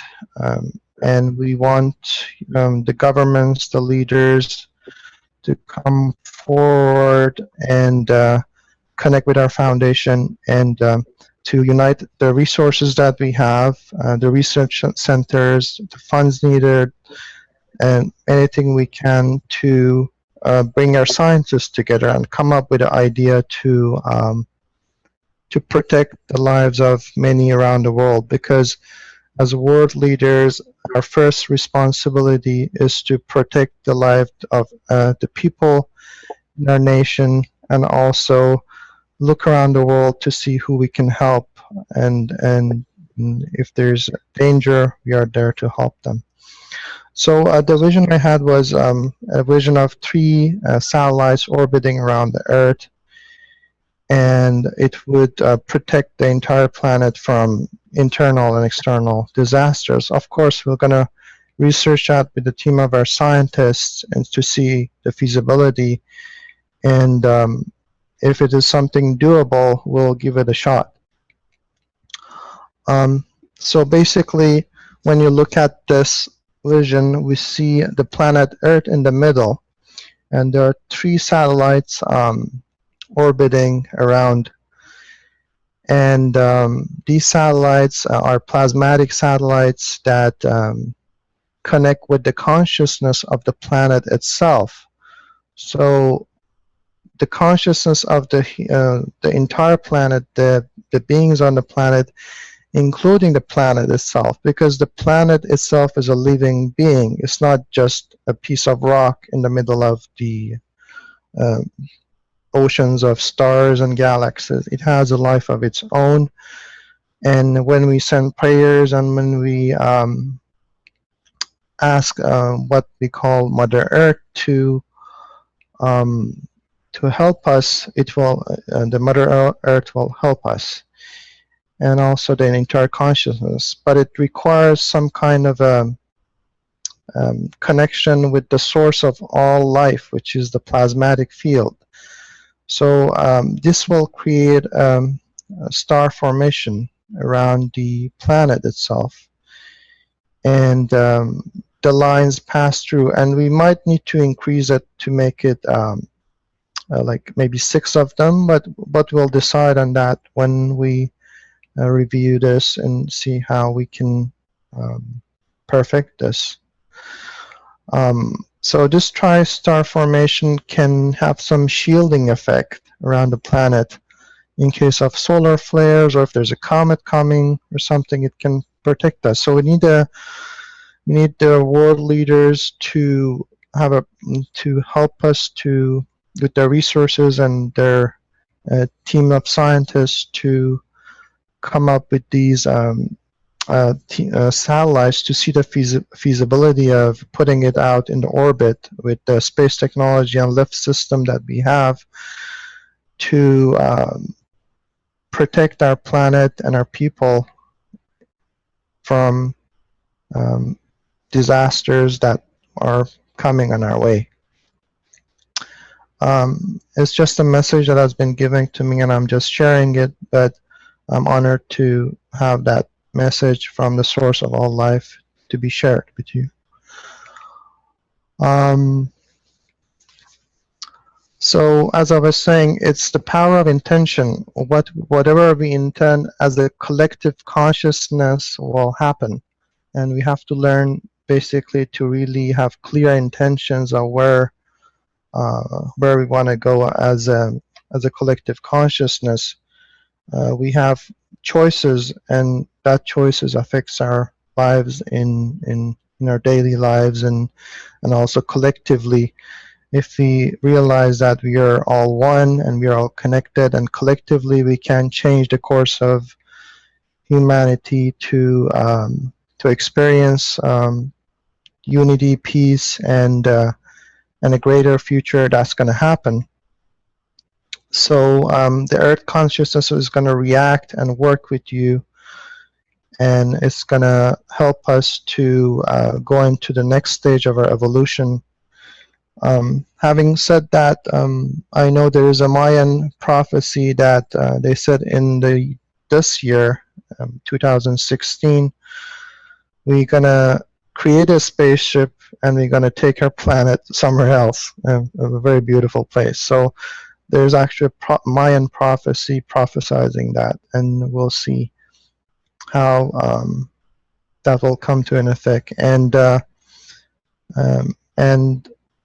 personally, I was born in Iran myself, and when I was a kid, I moved to California.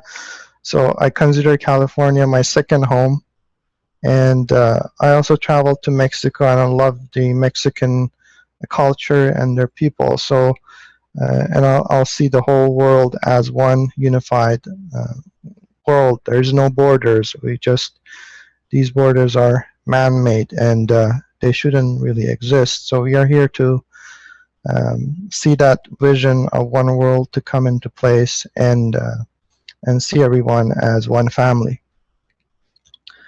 So it's a great honor to give you this message to all people around the world and world leaders, and hope we can work together to take us to the next level of understanding, where we see everything in a new light, where there is literally heaven coming back onto this earth. Interestingly, I was thinking about these satellites.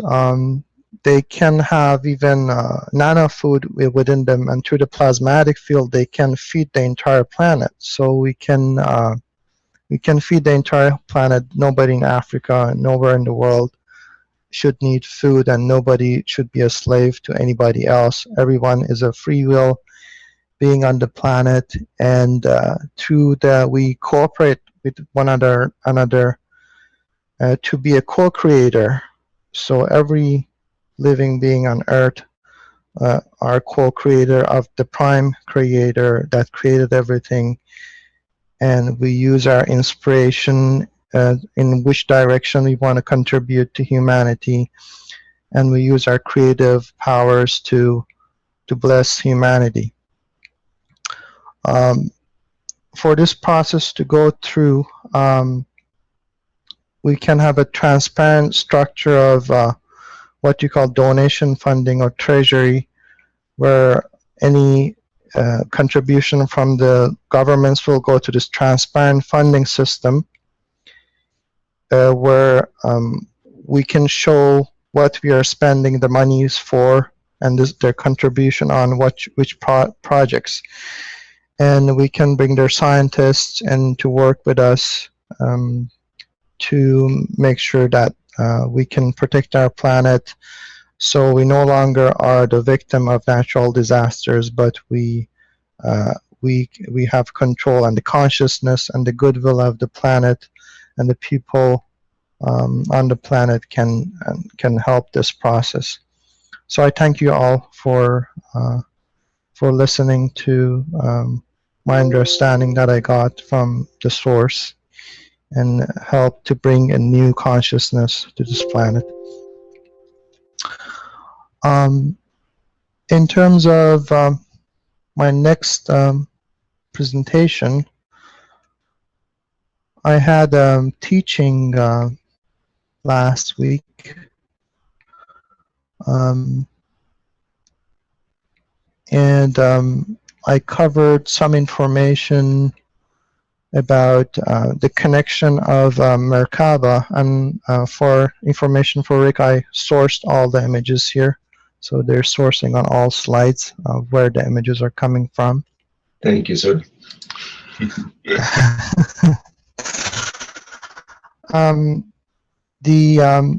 Merkaba is everywhere, so the planets have them, the human body has it, the galaxies have it. It's the prime structure of all life. And basically, this is the presentation from last week that I went through, and I'm giving you a summary of the things we went through. I think there's some part of it that is fairly important, because you have to understand the human connection to the spaceship structure that we are building and understand the connection of the two. So basically, if it is fully active, both a male and a female have these star tetrahedral shapes around their body, and once it's fully active, it's going to be a 55 feet disk that is going to expand from the the bottom of your spinal cord, and it's going to basically create this magnetic and gravitational field. So if you activate or manage to activate that field, it's going to protect your consciousness from and your body also from any danger, and also it will during the pole shift it will make your memory intact. There was a story, it's actually a reality, that the Russians were sending cosmonauts in the space, and after some period of time when they had cosmonauts, their memory was getting wiped out in space because there were no magnetic and gravitational force protecting their memory. So they sent few cosmonauts, and all memories got wiped out. They returned them back to Earth, and they had to put these devices attached to them. So there is a magnetic and gravitational, like a Earth magnetic field, retaining or keeping their memory intact. What happens during pole shifts is that the magnetic or gravitational force field of the Earth goes into zero, and that will last for some time, and then everything reverses and go back to normal. So during that time, it's essential to have these energy fields active around the body. That way our memory becomes intact, and this can be also used during space travel if you decide to do it with your body, and it can protect you in outer space. I know our spaceships do have their own magnetic and gravitational field, so that will definitely protect you as long as you're inside of it. But this is something that I think we as a consciousness on this planet have to learn on how to have our own energetic bodies active. And you see this in star formations, in spaceships that are passing by. You see the star formation structures. You see that in some of our reactor designs. And also Mr. Kish here had the diagram about the star formation, which actually creates a Merkaba by creating different fields. So they're all of this teaching are connected from the microcosm to macrocosm. Everything is connected, and there's a totality in the knowledge. Having said that, I came across one of my teachers. His name is Gianvallo Melchizedek, and he actually introduced the Merkaba science to the planet, and he's the founder of the School of Remembering. He and his wife Claudia Melchizedek, they're both very advanced beings. They're great souls. They have a heart of gold, and my goal is to bring the space program that we are working with Mr. Kish to the school of, both bring two schools together to work together, and bring his knowledge of Merkaba to us, and we bring the space technology, and we bring a totality to the whole knowledge. That way we help each other to help the planet and move forward to a new understanding of who we are. Some of the questions that we had was about the star formation ganses. So in the star formation, we have to create a rotational field, and so I did research the periodic table last week, and so in order to create these rotations that you see, we have to have, let's say, heavier gases and let's say a middle ground gas and let's say a CO2 or a lighter gas, and the movement goes from the heavier gas to the lighter gas, as you can see in this diagram. So the red would be the heavier, and the green would be a middle ground, and the white is the lighter gas. So when we look at the elements of the Earth, because like the double coils that we are making are a representation of a planet and the sun, so you get both a magnetic and gravitational. So we have to look at, and we have to replicate what we have in the core of the Earth to be able to create that condition, as Mr. Kesh is saying, for the plasma flow and also energy, creation of energy. When looking at Earth, we have a lot of iron, nickel, with other elements. There are gases such as hydrogen and helium and stuff in the core. There's heavier elements, and there are some rare elements. Looking at the periodic table, I've found that as Mr. Kish was saying, each oxide or each element have a molar mass, and the more molar mass they have, including their oxide, the more powerful the plasma generation would be. And he was recommending one of the, to look at, let's say, aluminum oxide, which has about 102 molar mass here. And I looked at iron oxide, which is about 160, which is a good, a really high plasmatic potential. And then we have COO and nickel oxide, zinc oxide, and CO2 at the bottom, which is about 44.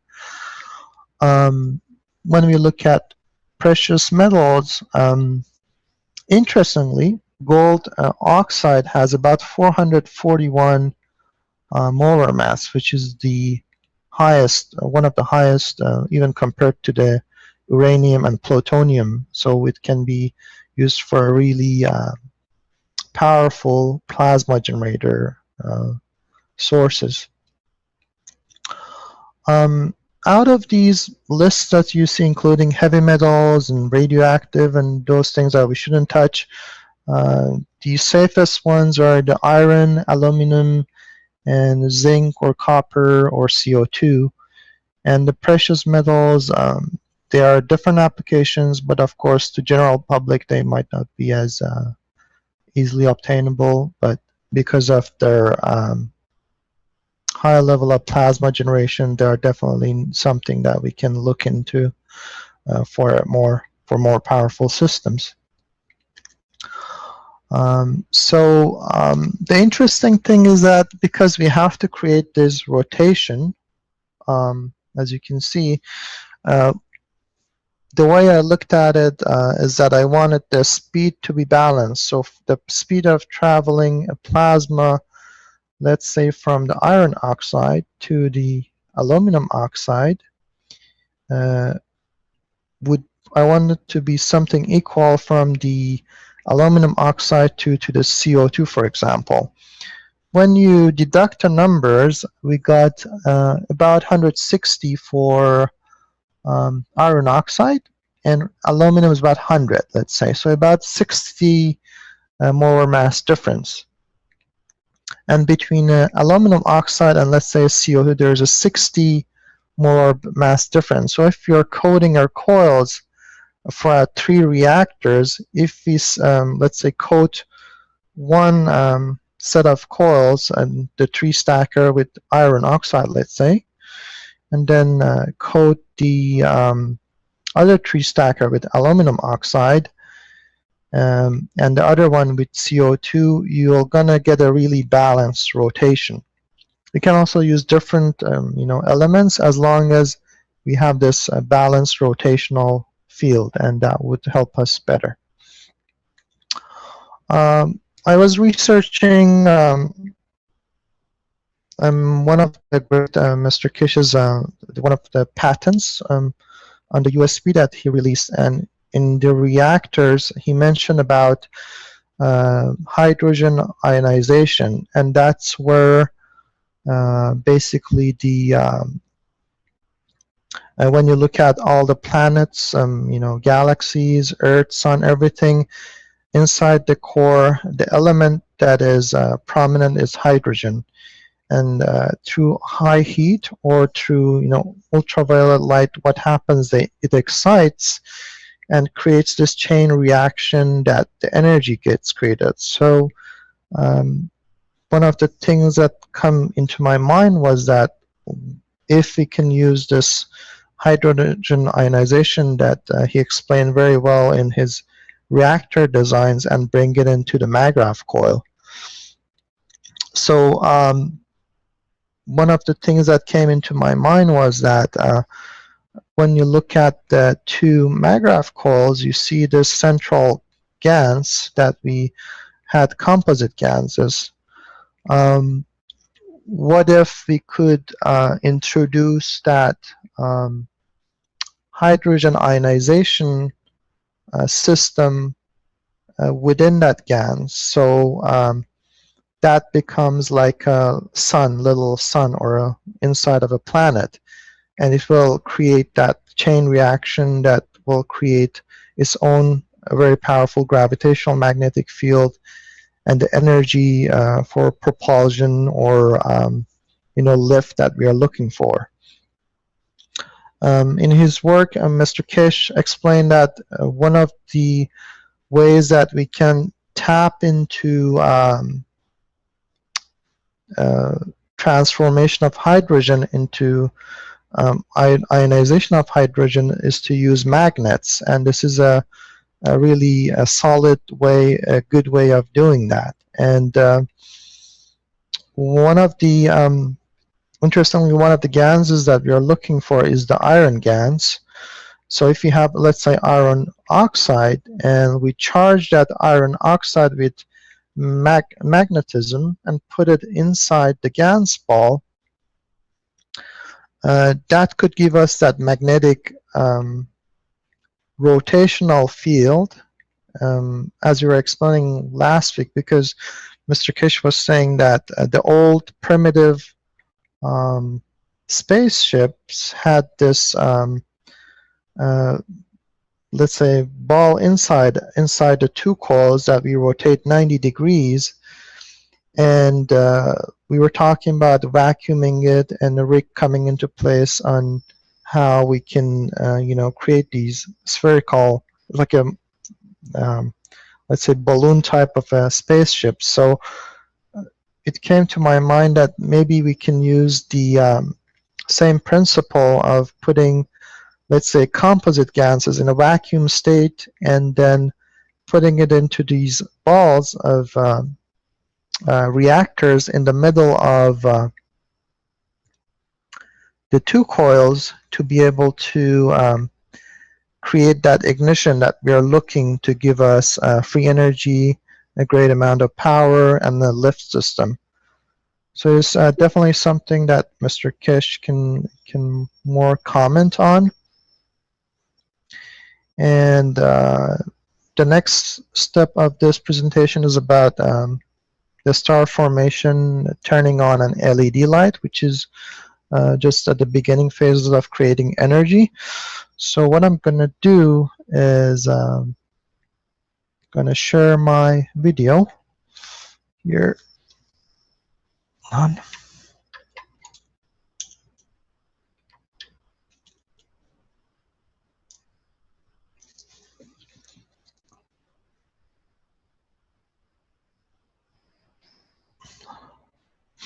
Rick, would you be able to show my video instead of my... Just say stop share and... Okay, excellent. Thank you, Rick. So actually, let me show you the whole thing here. So this is the... I have to look at the camera myself to get a good angle.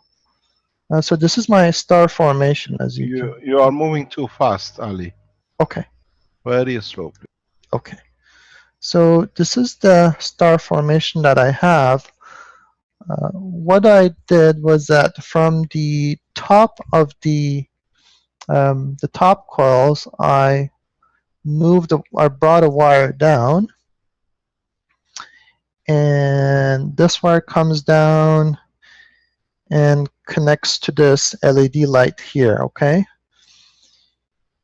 And the other side of the wire goes out under the window, and it goes outside, and I dig a hole in the ground and basically put the wire inside the ground. So, and the device is not plugged into any electricity or anything at all. Here, and it will create light. If I dim the lights a bit, you're going to see that better. Let me dim this light here. Okay. So as you can see, the LED lights are on here. Interestingly, when I touch the wire here on the right, I'm touching it, you see the light increases. So I got a stronger light. I also have another LED light which I looped back, and I found that it increases the lighting. So if you look at the left here, let me turn on the light back. I got the middle set of lights here, and I got another LED light here. And what happens is that LEDs normally have a direction, so you got either a positive and negative. And with the battery or anything you hook up with a battery, you got to make sure you plug in the positive and negative. But plasma energy, that's not the case. It doesn't matter which direction you really plug the LED lights. It will work in either case. So what I found out is that, for example, this LED light has a direction. So for example, this is positive and negative. If you have another LED light here, if you plug it in parallel, it will reduce the basically the currents from this one, so it becomes weaker. But if you plug it in opposite, so let's say this is the negative goes into positive and the positive goes into negative, both of them will get light, and not only that, but the light becomes stronger. Okay, so it's interesting to find why that is. The other thing I found out is that I have another MagRav unit in the house, which is my computers and everything is plugged on.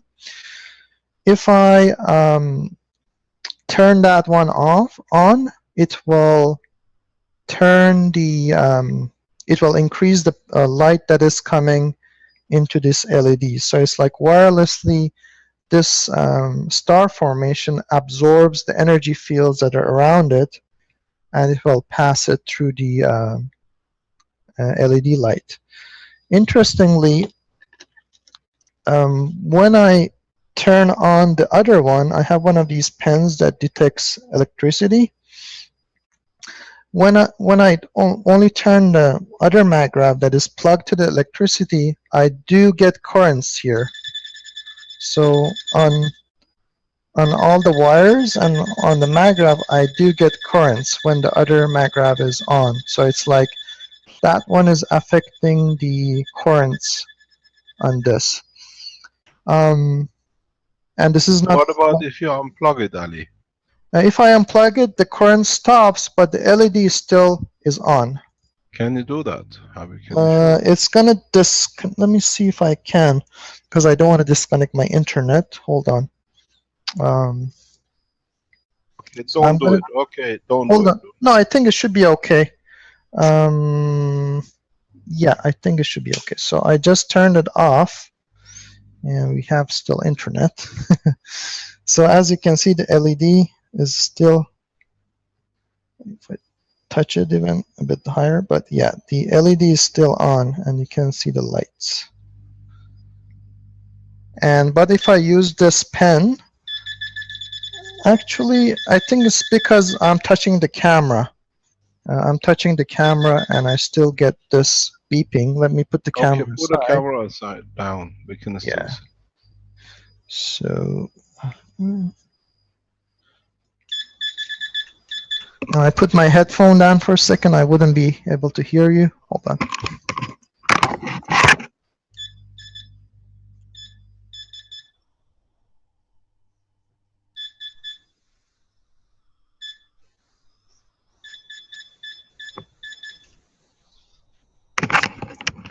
Now, interestingly, I still do hear the beep. So yeah, I still do hear the beep. Okay, put your light on. Okay. Right.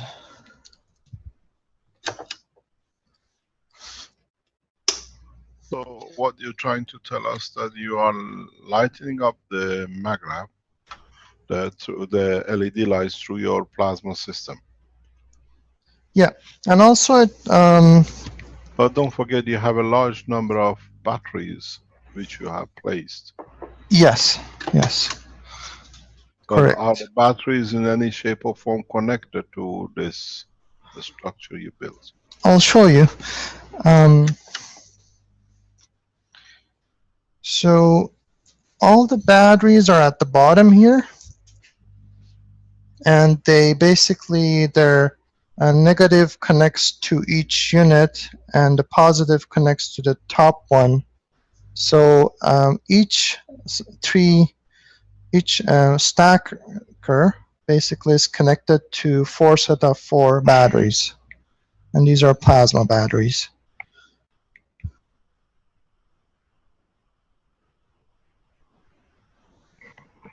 How do they connect to the wire you took to the what do you call it? Outside? To the LED. No, there's just one wire coming from the top of the unit here. So let me slowly go up. So there's just one wire. This wire is connected to one part of the LED. Okay. Mm-hmm. And the other wire, so this one comes from the top of the stacker, and this one goes to the ground directly.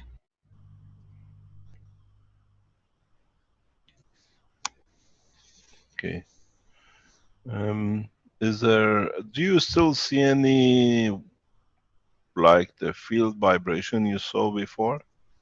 Yeah, it got a bit more, and I had 2 neodymium magnets today. When I put them inside one of the inside cores, the field effect I felt got more even.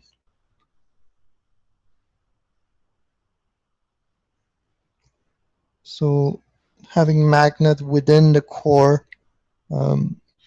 What's the next step with your development? Other people are doing with you at the same time. What are you going to do next? I would like to get into understanding of the ignition ionization with hydrogen ionization, and see if we can create a reactor in the middle to create a condition of a, let's say, a planet or a star system. You what? Can you explain, please? I would like to create a reactor in the middle of the coil. So we got this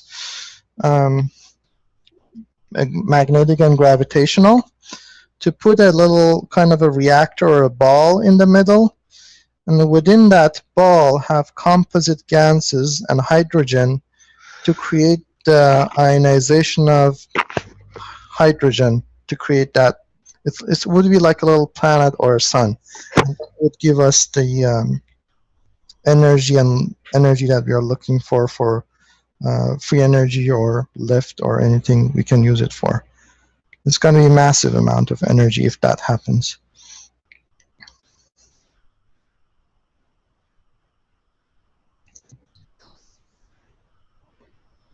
Okay, that is very nice.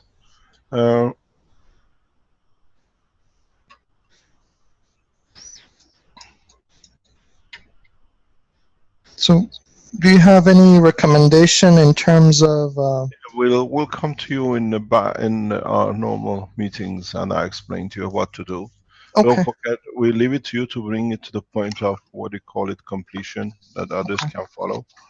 And as I said, in March, April, that time, we entered the full production, maybe with the help of some leading scientists and the others that we collected knowledge correctly. Okay. Thank you very much. Thank you very you. much, Ali, for your work. Thank you. Thank you indeed. Rick, do we have anything else to add to this knowledge? May I ask a question to Ali? Yes. Go ahead. Who's that? I'm Mario from Germany. Yes. You talked about the mass of the different ganses to create the spin. Yeah.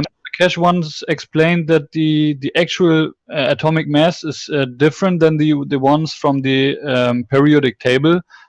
Which one did you calculate to get the I looked at the molar mass. Basically, if I share my screen again, going back. So basically, you get the molar mass from the periodic table. It's not the number on the elements, but on the bottom, when you look at it, let's say, for example, carbon on the top, it says 6. On the bottom, you see 12.011. That's the one you got to look at. So if you got CO2, you got 12 plus. No, I think Ali, what is trying to explain that in part of the teaching, maybe you haven't seen. We explained that what we call maggrav mass is different than what they show. The maggrav mass is considering the total gravitational magnetic field strength, and it is sometimes up to 30% to 50% below. Yeah, that's what I'm talking about. Oh, okay. So what if you let me add something. If you consider this and in so many ways reduce on average some 20%, 30% with the heaviest one, 20% with the heaviest one, and 30% with the lightest one, you get the rough value. Don't forget that as you go to a lighter mass, maggrav mass, the losses compared to the what do you call it? The numbers we have shown is much more, especially if you go to a single hydrogen. It's up to 50%. Okay. The way I do the calculation. So I look at the straightforward 56 and just work on those bases. And then I deduct oxygen like 35%, but iron about 20-25%. So that the actual maggrav numbers would apply to this calculation too, right? Yes, of course. Yeah, that's the only thing you got to consider. That's the only kind, but it's a rough guide. But then it gives you very much, like in the iron, you have 2 ions there. Let's say at 56, reduce it by about 20%, which is about, let's say 11. It comes to 45 times 2. Plus oxygen is around about 30-35%. A third of it is 5, so you work around about 11. 33 plus 2 times 45. That gives you the rough figure. This is how I've done for years. To me, this makes sense to be that way. Because as I said, as you go to a lighter, the lighter lose more and it has less to interact. That's why they're so active. Carry on, please. Yeah, thank you. Yeah, so this is the some of the findings that I had, and I'll keep you updated as I learn more. And thank you all for being here, and it's a great honor to share this information with you all. Got a question? Yep. In regards of the ball that you want to Can you always introduce yourself, who you are, please? this is Waktang from Australia. Who? Waktang. Bakhtan from Australia. Okay, thank you very much. In regards of the ball in the middle of the reactor, doesn't the F have the Caroline coil is empty? I was thinking to. No, Sorry? it's a plasma. It's not empty, it's a plasmatic condition. But there's no GANs there, yeah? It's more like Yes, gases. but it's the field of the stronger strength. GANS is a matter strength of it.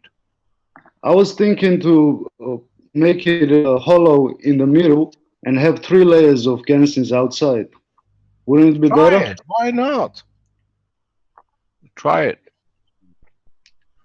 Nothing in the world of creation is not be done. As I always say, and I keep on repeating to say, is every star you see is created out of a specific condition. So why not? And another idea is to put this in a octahedron, but in 3D. So have 9 of this like this in the middle. Try. Let us know. The good thing is here we have a free platform to learn from each other. So if you do it and it comes out nice, we'll see. We see somebody else. Thank you, Waktang, for your input. Thank you very much. Thank you. Okay, now we see somebody with the blue platforms. Who's this? Yeah, we've got Stefan Fife, I guess his name. Do you want to show what you have there? Is that the Stefan from Italy? No, from Quebec, I believe, eh? Yes, from Montreal. You Canadians, you're everywhere. I'm glad to speak to you, Mr. Can you share your, we don't see, can you share? Just so I can hear. Yeah, we can hear it, but I see him in the view, but not in shared view.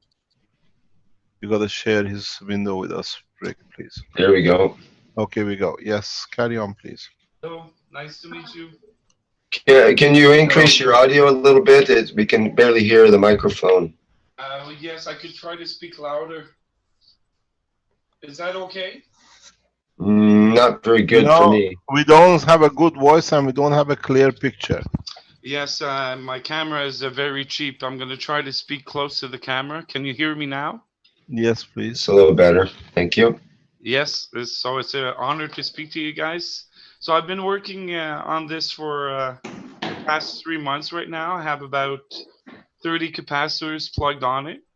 I'm using the new capacitors made as donuts. Let's see if I like this. I find these are very, very great. They give me 1.2 volts each. And Can you explain this to us, please? Well, yes, these are little McGrath coils, we could say. It's re-looping within itself, and it's a coil with the paper and GANs and just aluminum around it. But it's giving me voltage for 2 capacitors, well, for 2 layers. So they're very powerful. Like this setup is 2.5 volts right now. So I recommend making these because they're very, very solid and they're very fun to work with and they're very powerful. And how do you do it? You just wind. Let's finish one thing that we all learned, please. Yes, yes. You made a coil. You put the GANs on it. Yes. Well, I made a coil and I put Scott towel on it, and I put some GANs.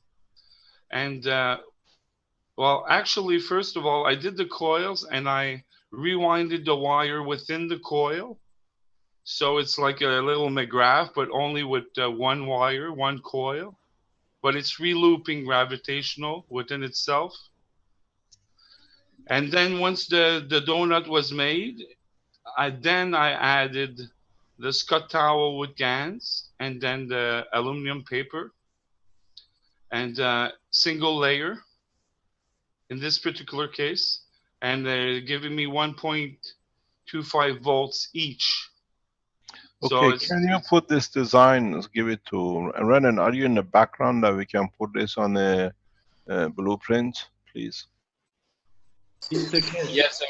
only one thing, you know, the other coil, make it little bit smaller. You will have more power.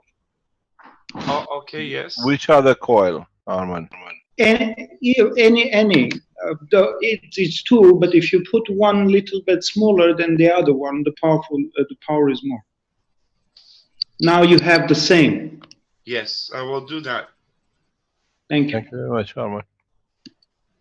I've also made another version here of what we could say a McGrath. They're also the same concept going on here, but I put a gap between each of them. So it's the rewire looping within itself. Same process, but in this case, I plugged everything in parallel. I could have plugged it. Nomination, yes. Okay. What about the donation for the tickets? Thank you. What about the shop for donation for the conference? Mr. Cash, we can hear you talking there in the background. Yes, Let me, okay. Sorry about that. I forgot. We can mute it.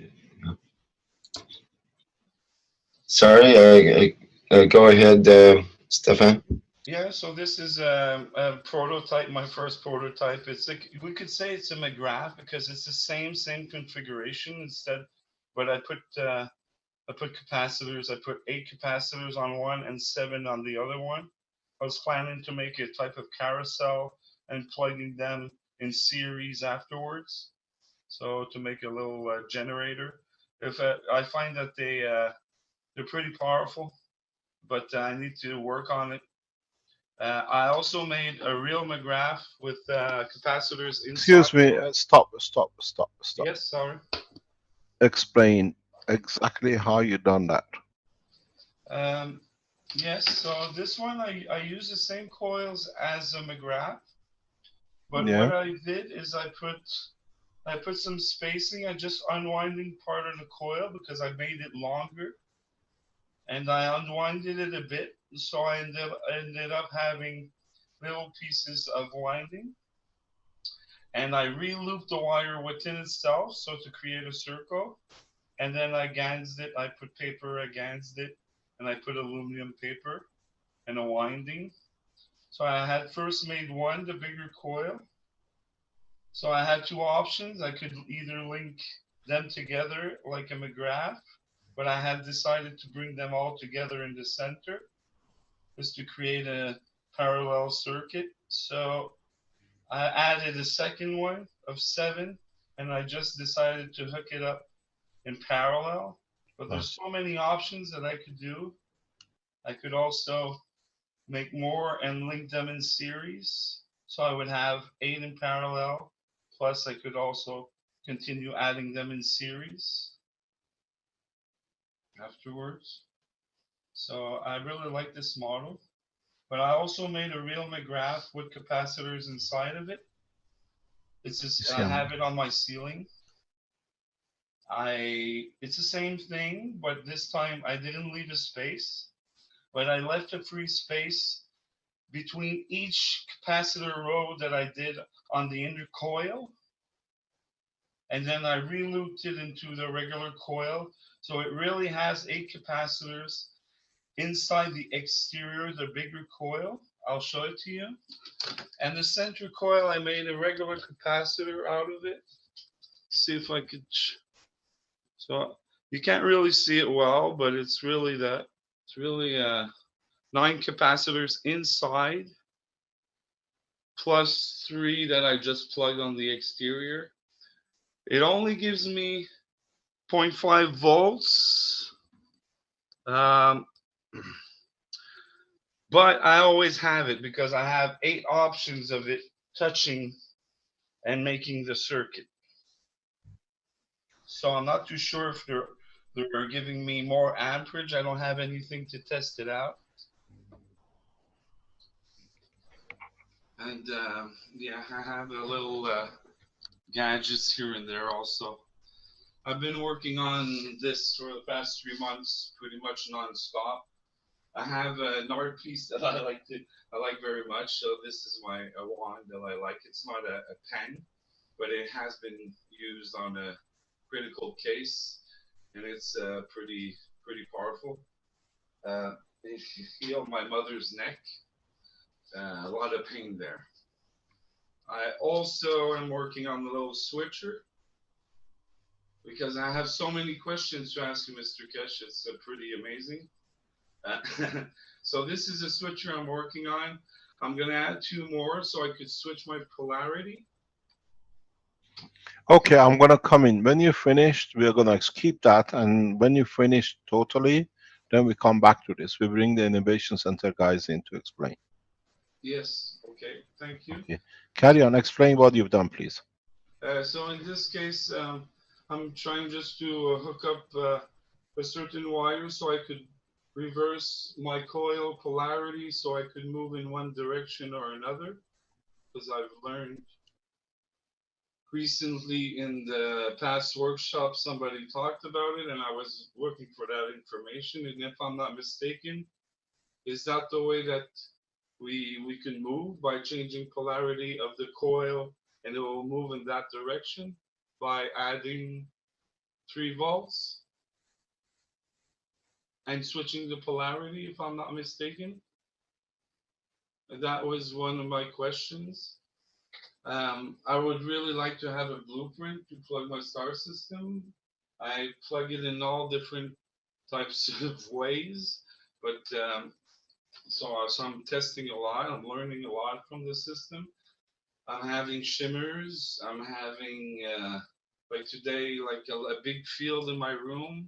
I also placed 2 other coils in the corner of my room with 2 capacitors on them.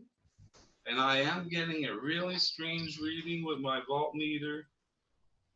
The regular reading, because it's plugged on a 12-volt battery also right now. So I'm getting the regular pulsing when I'm close to the machine. But at the edge, I'm getting a different pulsing, which is pretty strange. It hasn't happened to me before. This is the regular pulsing. You probably don't hear it.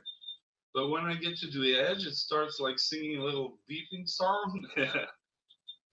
And it has the same pulsing on my other coils. So that means that I do have DC traveling to those coils. And I've been looking to ask you about the wireless. How can we really transfer? I know the plasma is going on everywhere around here. I'm feeling energy around my body. I'm feeling more calm, and everything's going very well.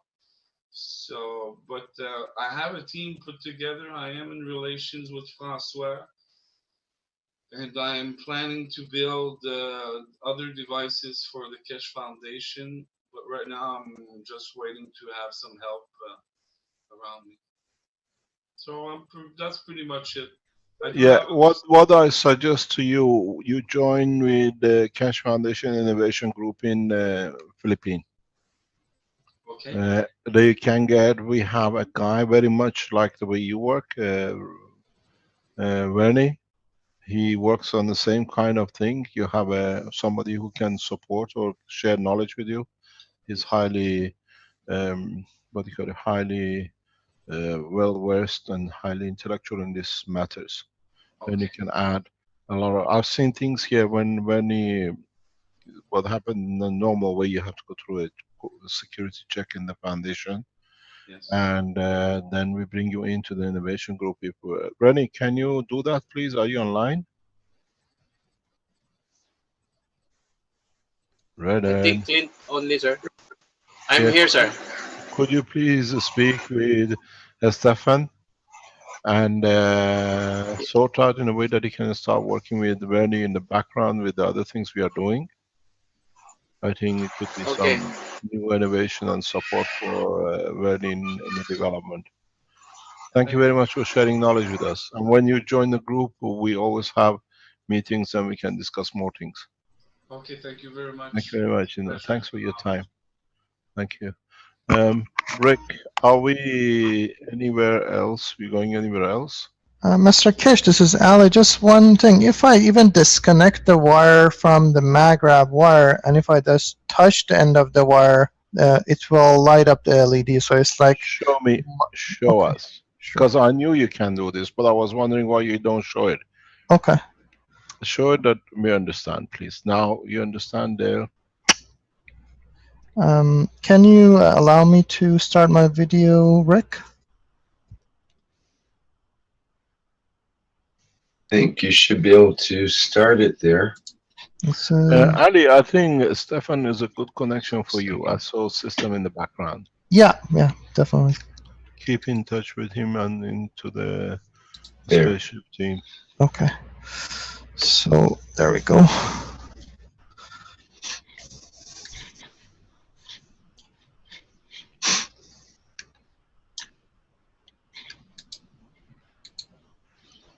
Okay, so I completely disconnected this wire here. It was plugged into one of the coils on the MagRaf, so we got only one wire here going to the ground. So if I touch it, turn off this, and actually I'll leave it on, you can still see. So I'm just gonna zoom it out a bit.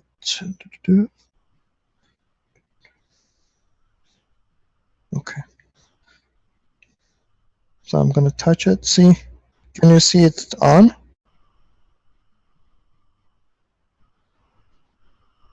Yeah, we can see it there. Yeah. Mm-hmm. Yeah, it's blinking. So it's not connected to anything. No, I'm just touching it. Yeah, but show us the wire. You disconnected it totally. Yeah, this is the end of the wire. Okay. And this one used to be connected. So there's only one wire going to the ground. So this wire here is going to the ground through the bottom. Is that wire nano-coated? Yeah, it's nano-coated. Okay. Can you switch your light off that we can see it? Sure. So there. If I touch it. When you touch it, it comes out. This is what you explain as what do you call it? Wireless. Yeah, wireless power transmission. Yes. Yeah. Let it go and come back again. It still stays the same. Come back. Yeah. So this is what we said that you're going to show this today in the teaching of Tuesday. Yes. So what it is happening now is that the plasma power in the room through your body connection creates the final link. In a way, we've seen this one with Alex connecting it to his dishwasher or washing machine in one of his presentations. And now we see that you don't even need a washing machine. You can use your body. When you've been in the field of the plasma balance will give you this opportunity.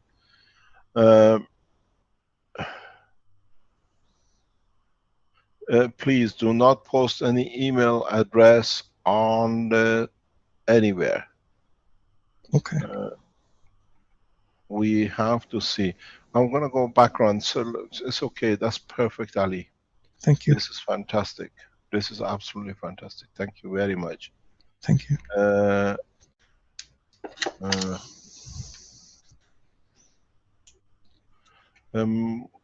There is a conversation going on in the background between Kosol and somebody else. Can you stop this till we know? We discuss this after this meeting, please. Yeah? Okay. Is there anything else we can see? Hello, Mr. Kesh. It's Modris here from Malta. Hi, Modris. Hi, Mo. So yesterday in a private teaching, you were speaking about the paint pen, which we could use around the finger. I made with a coil. Can I show it? Yes, let me give the background to this. See, this is part of the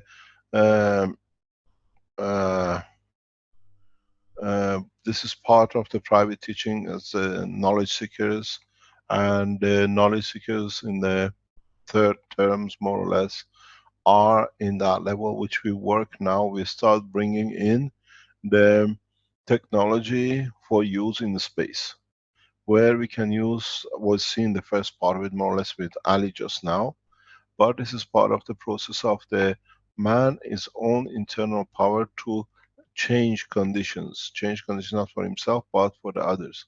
So when you see this, it's more or less what we explained in the pipe which was shown by Renan in respect to the flow of the water. We've seen it with the pens. Now what we discussed, and now we'll see it to what do you call it, to the structure of using the human body with a man's intention and energy. Would you like to go on and show us, because we discussed this now, he's made it, he can show us and explain to us that we Yes, can get thank you. enlightened. Okay, so now I didn't nano-coat it yet to be able easier to show. I made it not like a pen, but with a coil, and I used the mango leaf to separate my skin from the coils. And I was thinking, like, I didn't connect these two. One is magnetical, one is gravitational. I thought if I will put the plasma battery with a certain food or medicine, so it can actually do the same thing what Renan showed. So now it's just by going my lymph and blood and nerve system, it will affect my body state, health state, or in a way, if you keep your finger there, what we're explaining is your finger in the center becomes the center core of the free plasma, which transfers the energy. And because you have both magnetical and gravitational, you can take and give what you need. So in a way, you don't need anything else, but you can even use the winded coil on your finger, and that will create the same condition. The double coil, where your finger becomes the center pin, then you carry your emotion and feeling. If you meant to even switch a light on from a distance, what we saw with Ali, you can do this, and then later on, as you become better at it, you can move it up into your what you call emotional part of control of the brain, and control the environment. And in this process, we can start learning to control without physical contact. This is important as we go into the structure of understanding.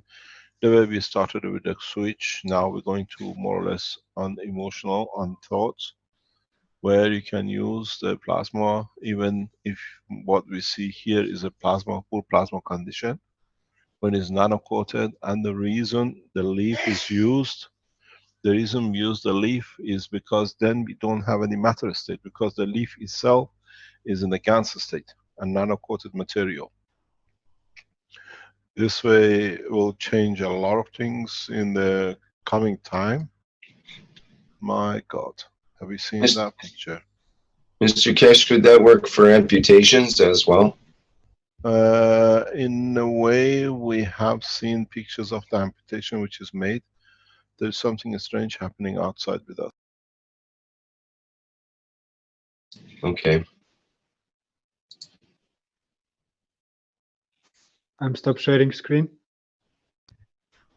Are you okay there? Do you need a break for a minute, Mr. Kesh? No, or? no, we're okay. We just have a usual situation around us.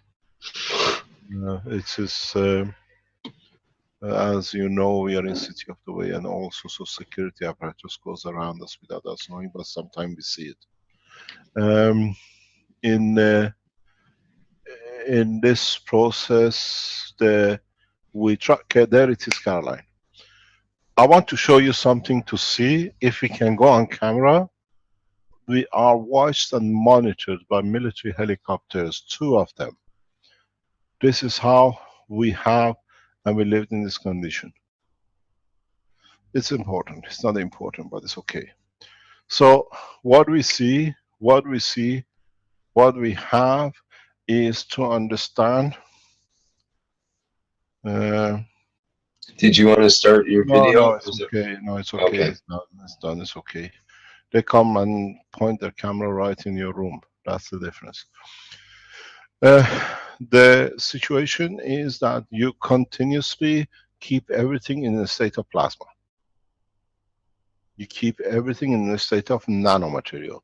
You keep everything in a state of not going lower, but keeping at the same level. So it's part of the teaching in the third year or in the third terms of the 1-year course that we have started this, what we said,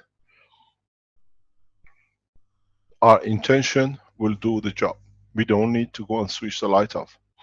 We've seen now, what do you call it, the switching of the light by Ali, and then we see this.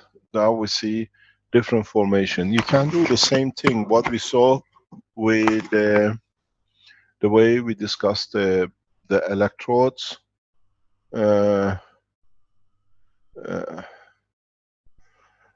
The what do you call it? The electrodes in the water which show the condition change, the measurements. Now if you put your finger in the point where you find the disease, the way you see it with the coils or with a double coil, then you can do the same.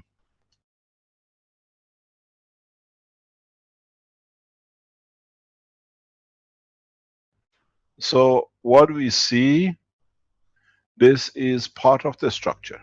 This is how now we go from, we started with the coils, we go into the next level and to the next part of the developments, and now the students or knowledge seekers in the third year are taught how to remotely control understand the control of the neural system through the brain to the finger and then without the finger. This is part of the teaching and we see part of it today. Maybe it's a good time now that this subject has come up. We can speak about something about the teaching. We are considering to literally abandon the 3-year teaching to 1-year courses.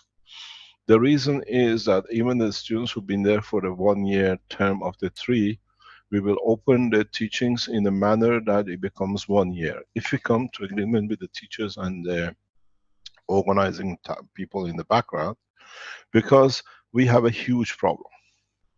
The problem we have is not ignoring the reality, and the ignoring reality is that a lot of our students on Tuesdays and Thursdays sit in this open teaching. They see what is on the edge of science coming up, and then okay, they want to learn the basic, but then they go to the basic trying to ignore what they are doing, but meanwhile in the background they're developing this system themselves. So what we have taught is that we produce 1-year courses. We bring everything to 1 year. We teach you everything in a crash course as fast as possible. If you come to an agreement with the people who organize this, then the people who started 2 weeks ago, or 3 weeks, 2 weeks ago more or less, we open up session by sessions to you that you can go very fast, that we come into the point of where the third years are in 1 year. Instead of 3 years, we teach you the whole lot. It's you who has got to take what you need and practice at home, because we don't provide any more technical lab support in any of the training centers unless they decide to do it like in China. The Italian group, which is headed by Giovanni, he decides if he wants to run what they call it, teaching support for the students online. So what we've decided is hopefully we can come to an agreement with the teachers, because of the rapid development and sharing in knowledge at the same time with everyone. In the open sessions, we can't tell them to be ignorant, but they're working at a very high level themselves in the background while they're learning the basics to see what happens. The other option, which is what we promised a long time ago, in a very near future, we're just reaching it now in the next few weeks, hopefully. We open our teachings internationally, worldwide, on a basis of donation. which means we take away the 1,000 tuition fee, but we put a minimum donation. You can donate and join and be benefited by the knowledge. This way we allow a large number of people to come in and be able to participate in teaching, learning, and use the tutorial background and teach us, and we learn from you. So what we said, we bring slowly the teaching to a free position. We think at rates of minimum of 100 euro per person donation will be a fair amount for people to do. At the same time, we are still keeping the teaching to the African continent totally free. All the students from Africa which get clearance, if they want, they can have it free. If they would like to pay, they can pay. The ones who want to abuse it, they will learn nothing from it. They just hear voices. So if you can support it, we look to increase the number of students to thousands of students this way. And this way will add us to the knowledge that people can rapidly learn. We need it for what about to happen. There is another point. I see a lot of talk, and people, even Ali reported to it, and we spoke about it on what I call Tuesday teaching. This is a question which was asked, and if you leave it the room free, it's going to be asked. What is the position with United States, with California? Our position stays the same. We had one of our knowledge seekers yesterday from Spain, which she explained to us. Is she online? The lady who explained to us about the earthquakes in southern Spain. Can you see her online? Or has she got her hand up?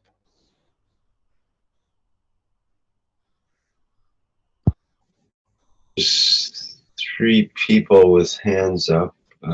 She's Fofana, Les Grand, and Sub-Zero. And no, I don't think they're the ones. Vince was on, not Vince, Stanley I think was online in the afternoon. If she's the or was it, yeah, it's the lady. Okay, what she was telling us that they are getting continuous tremors in her area in the south of Spain. Let me just say that if she is in as a viewer, she can raise her hand, and I'll try to pick up on that, promote you. I can't remember her name. So what we're trying to say, this is according to what we announced months ago. Southern Europe will start feeling tremors when the final push comes in. And people in southern Spain are reporting it. We know of the earthquake in Gibraltar. Her name is Sirpa. Do you see it? S-I-R-P-A. Rick, we've seen the name coming up. I hope she's on the teachings. If she's on there, she can explain to us. She was telling us that they are feeling the tremors, and these are prelude to the final push for the separation of the, what I call the separation of the 2 continents. This is what we see. We are not raising alerts, but it's our job to inform what we see. My biggest fear was the start of the tremors in the, what I call, European South continent. South of this continent is getting the push from the South American moving towards it. As it flips over, it will create a massive shock across the, what we call, is known as a, what I call, the wall fire in the back end of North America, China, Central Asia, will go right across the Himalayas, right across through Iran and Turkey. And with the shakes or with the vibration, what we see in southern Italy will become vulnerable too. What we see in southern Europe, the circle completes, and the whole continental plates finds its balance. This will take minimum between 10 to 20 years to complete. Once this process starts, it's not going to be overall over, and then the whole totality of it will last at least a few hundred years to complete. We are on the point of the break, if it happens in the next few months or years, and we're seeing the shakes coming in, which means the plate, as I said, the Argentinian pin, which was the what we predicted will happen, has happened, and what we predicted, the shakes and the tremors in Western Europe, has been confirmed. So we are on the verge of separation of two continents. Now with it, if we were dinosaurs, most probably we still would have lost some somewhere, but at this point we see it would happen with the whole structure of the planet. It's not just one continent moves, now the whole structure has to move. There's no choice. Can you put a map of the world on and I explain to you, Rick? Can you go to Wikipedia and allow me to share that I can go and share on it? I'll explain to you. This is not to create mayhem or panic. This is explaining a scientific phenomenon which is happening. We see the whole evolution, but the rest of the evolution depends on the movement of this section. And you will carry on the whole, more or less the whole of the world solid structure will start moving. And we will feel this move. I'm trying to see. I need the two contents on the flat, then I can explain it in a way what we see. And I raise the alert to the maximum. We are on a full alert. And can we have the other way, that way we have America, continent of America facing Asia? Can you find one that way, that we don't see the African? Because the African, then we come back to this one. I need the other side. They all do the maps the same way. We need the American continent facing in the Pacific side. Yes, that's the one I need. Yeah. Okay, allow me to share. I'll explain to you. I'll go on my table and I'll share with you what we see. What we see is the following. We see that the breakpoint at the point of Panama. We see the evolution motion of the bottom up, which is putting the pressure on the southern Europe here. This is part of the process. What's going to happen in this movement where we lost the biggest point, which was the Argentinian pinpoint, is that the continent will start moving this way. That's why we see the earthquakes on the southern Spain. Means the solid base below foundation of the top surface has moved. What is going to happen in this turning this way, it creates a forces on this way and it releases the what we call LA condition. This in turn will bring disaster into Mexico, will affect the waters in the coast of United States in southern coast. These earthquakes will be felt as far as New York and Washington. At the same time, with a twist in this direction, the whole fire ring will start moving because now it's been freed. In this process, the pressure will put pressure on the west continent of east part of the Asian continent. And this, most of the pressure will face direct, will move Himalayas back all the way to Iran and to Turkey, where it'll join with a movement on this side.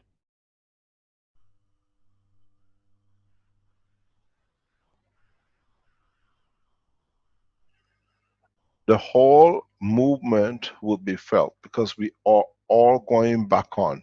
We will see earthquake in New Zealand as much as in Hawaii, as much as in the parts of Australia.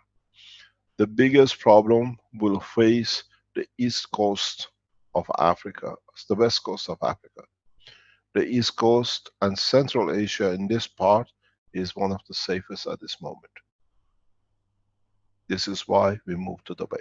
That's why we made Dubai the central position for the universal government to be stated in the state of Dubai.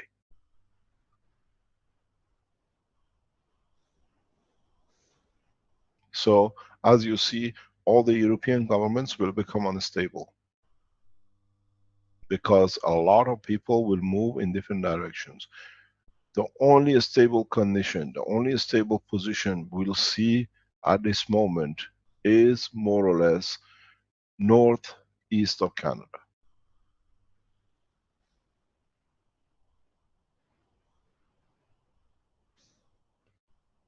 So even the west of Canada will be affected, like Vancouver and Victoria? It is, in a way, we get hit by the backlash. Depends how far deep the internal waves will go. This is a phenomenon. This is how this continent we call Australia was separated millions of years ago. If you were an animal or a man on this, you would have felt the same condition. But this is a huge mass because this mass here, I tried to get you a different color. Let me get the blue. This mass here is part of the balancing mass with the above mass here. So when it moves, everything else moves with it. It has to find adjustments.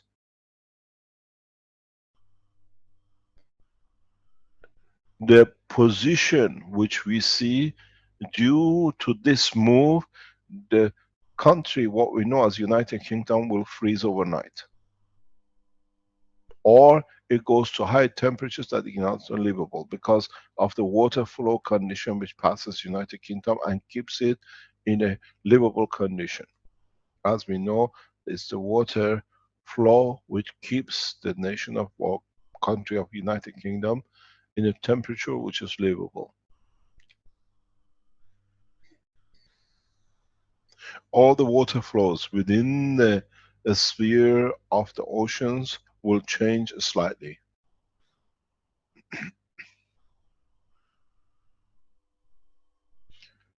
This is what we see, and what I see, this is my personal opinion, we shall not and we cannot reach everyone. One of the reasons we are teaching so rapid and bringing everything out is those who gather the knowledge rapidly can provide food and energy and medicine or help for themselves.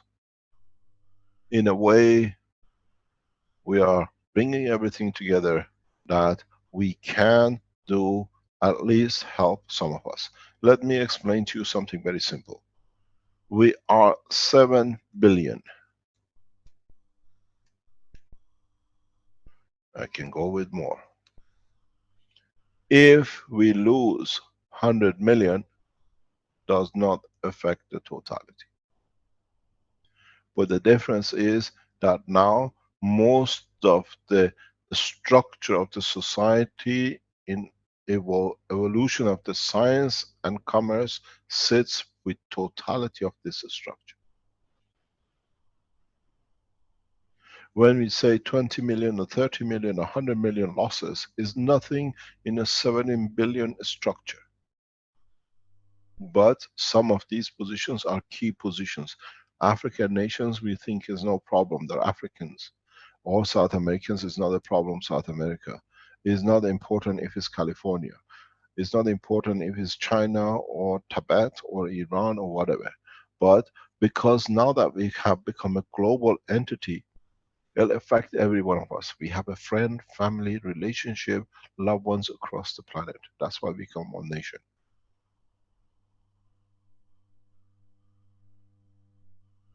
The position is very clear. If the earthquake carry on increasing in Southern Europe, and we see them especially in France, the red alert is on. Evacuation is the responsibility of the government.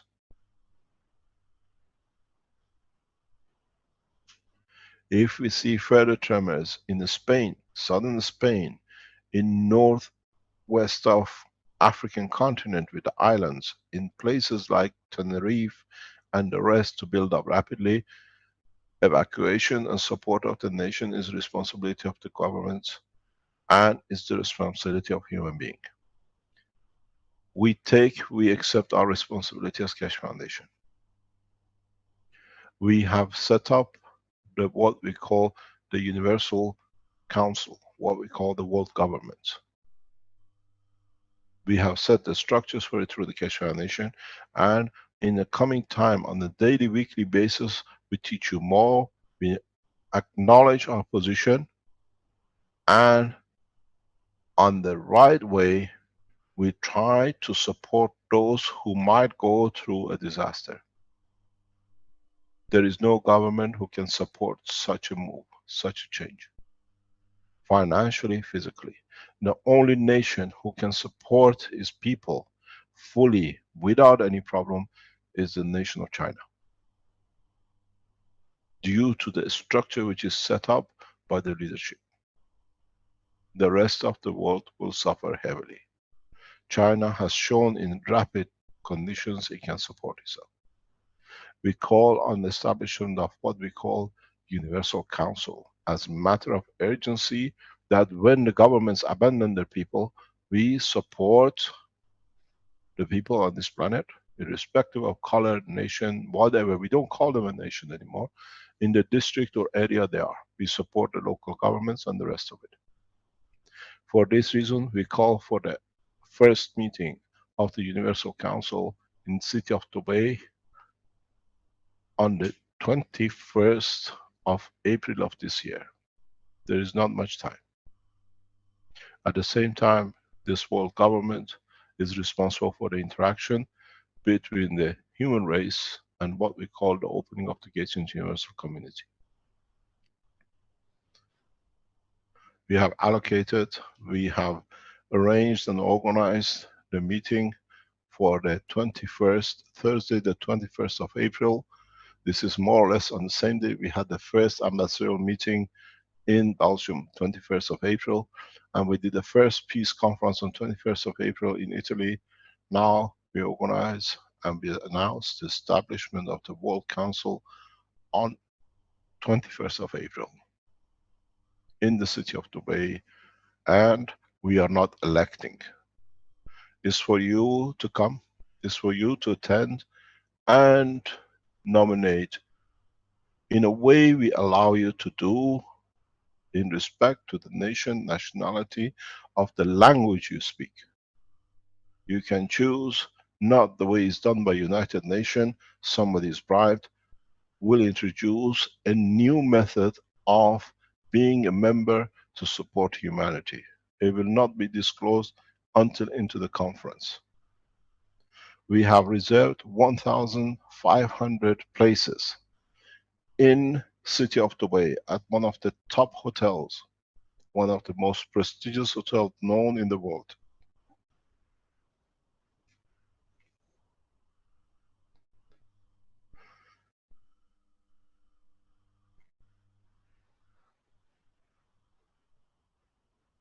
You can attend this conference, this council meeting, only when you are cleared. We do heavy clearance that we don't get any problem. Secondly, the international police and the city of Dubai police and the government of United Arab Emirates will be full on guard. We have accommodation for 1,500 people. We have organized for 3-night stay, plus attending the conference on 21st for €500 per person, sharing sometime 2 to a room in one of the most top hotels in city of Dubai. Please attend according to the spoken language, as many as you can, and then you'll find out the new way humanity will choose its leaders. There will be no elections and there will be no voting.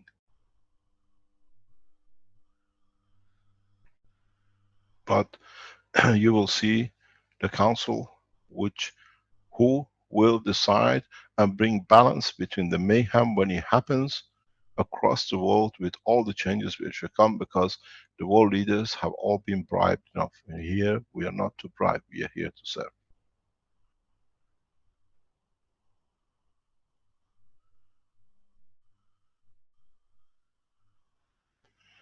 We have opened the keys. Go on the Keshe Foundation website, go to the shop. You can book your ticket for the rooms only. The flights and everything and visa is your responsibility. We close the entry very rapidly because we have to do the security check. Those of you who come in to do false checking, if the payment is not in the bank, we do not start processing. Please do not fill in the form, because we check across. You pay the donation, you do your transfer, your name to the foundation, we know who you are, because this way we check you. We provide all these names you provide us to the National Security of the State of Emirates. So you'll be security checked again. And those of no with red circle and the rest are on the list that will not be allowed to enter. We monitor the list of people who come in.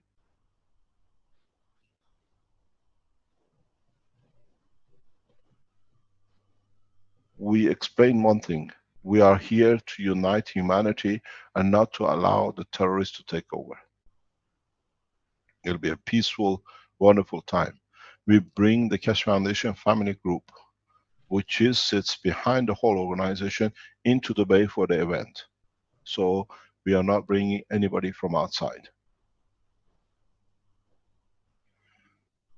The process is very simple. We are here to make the change. We are here to make the world government establishment as a universal council. One responsible to universal community in conduct of the man, and one responsible to the man to universal community. That we work as one race. Every condition has been met. We are in a process to meet the rest. We announce the city of Dubai to be the city of peace. And we establish the World Council, what we call Universal Council, in the city of Dubai.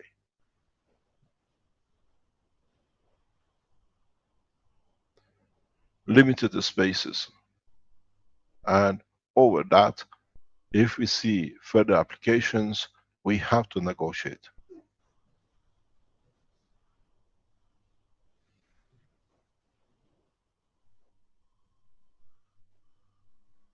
We open the keys. It's open now. You can make your booking. You can make.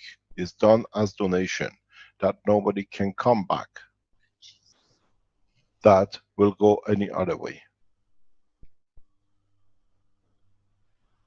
1,500 places we can guarantee. We have made arrangements for the hotel accommodation in one of the most beautiful sites in the world.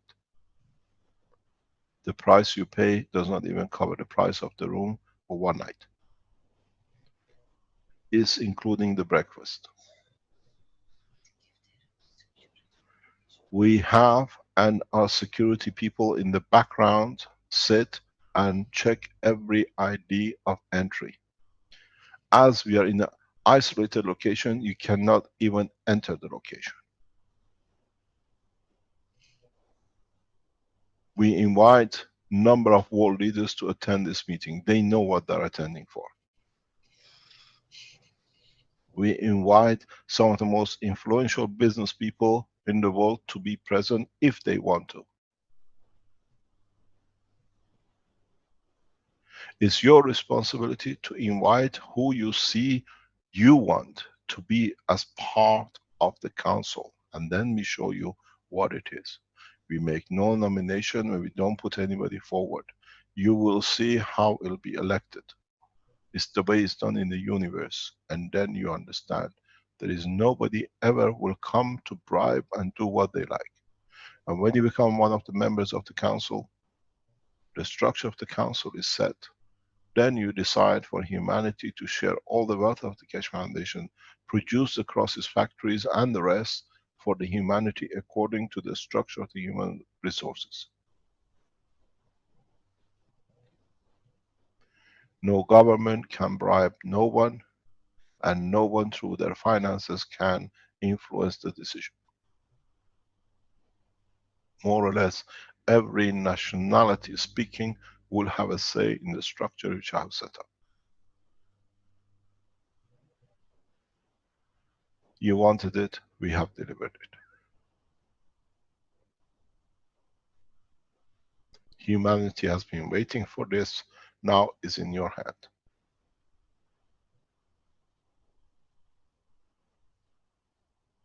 Now you understand where and how we're developing the next step and next stage.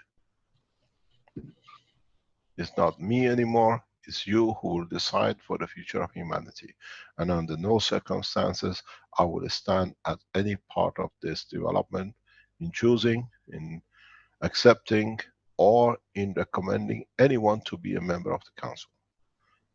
Arman is in charge of seeing this through. He's been appointed by and he's accepted to see this process through. But no one else will come into the structure to be appointed who is going to be. The 12 members of the core of the Keshe Foundation are and will be allowed to enter if they wish to. But they are and they will sit as a sacrosanct condition for support of the council, not to interfere with the work of the council. They will be present in the meeting, if they choose to be. So we have achieved and we done what we say, and what we see, and the development comes. It'll bring us to the point that by this year we achieved the space technology in full. We achieved the universal government, which brings equality to all races and man in respect of religion, color and race.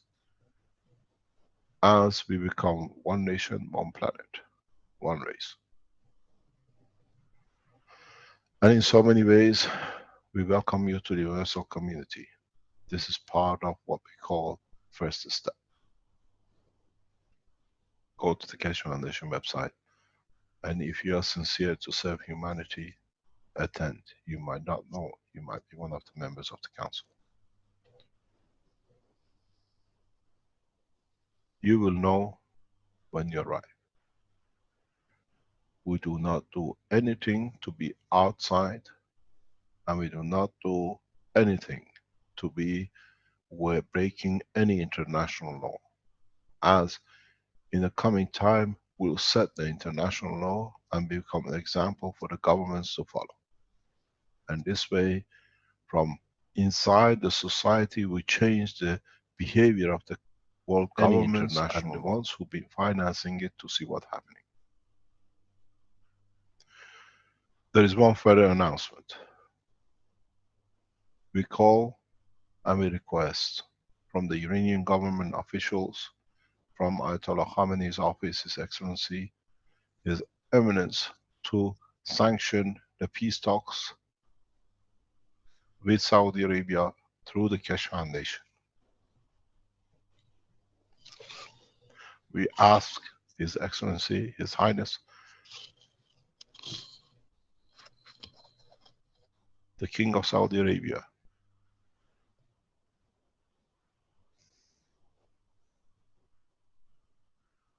for the same authorization. The meeting will be in Dubai, and most probably will be headed with Sheikh Mohammed, His Highness, His Excellency, the ruler of Dubai. We do not put time on the meeting. We will bring our influences within the Iranian government and the Saudi government to stop the mayhem which is planned in Europe or Middle East. In the Islamic world, we say salam, which means peace. Peace has to be amongst the followers of Muhammad, bless his name. The stirring up of the world peace through sale of arms will come to end by the April. So, as we were instrumental in the peace process in Northern Ireland, as we were instrumental in the peace process between Iran and United States after 30 years, it does not take much to bring peace between two neighbors who are partially part of each other, where forgiveness and kindness and the name of Muhammad is shared.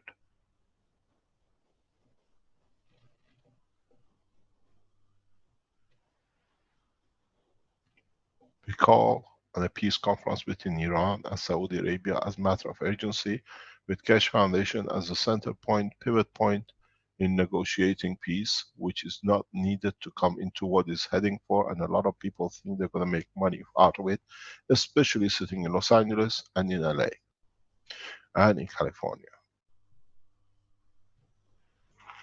All the arms sold are built in northern Italy and supported fully by those who finance these things through Europe.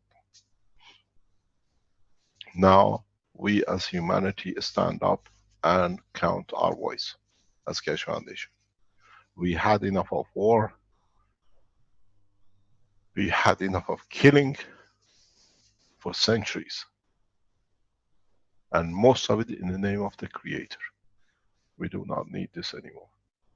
The Creator is present. Why do you fight in His name? So, we call an end to all these mayhem which is caused by people for a bit of money, which then they have to fight for cancer not to kill them.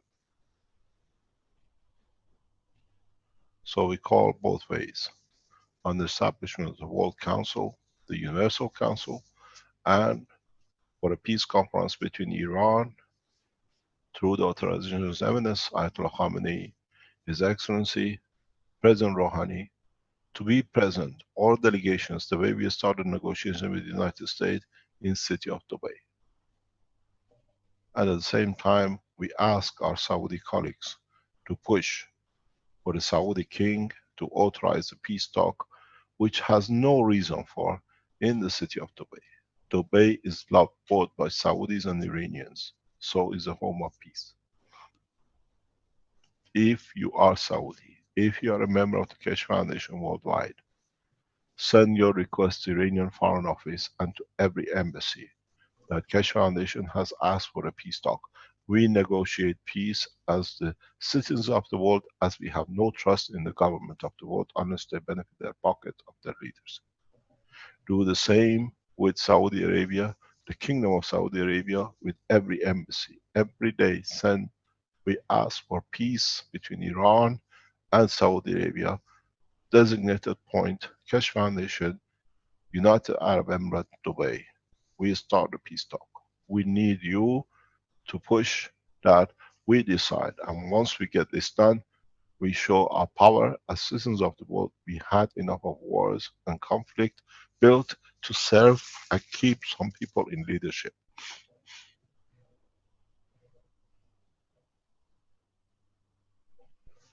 I'll explain to you something very simple. In the coming time, what you see on the table, what I draw with a map, people of Europe will go to the churches to get paid back for the money they invested during the time that they can build their houses and their buildings. I wonder if Vatican will pay their money back for what they invested for generations in the church.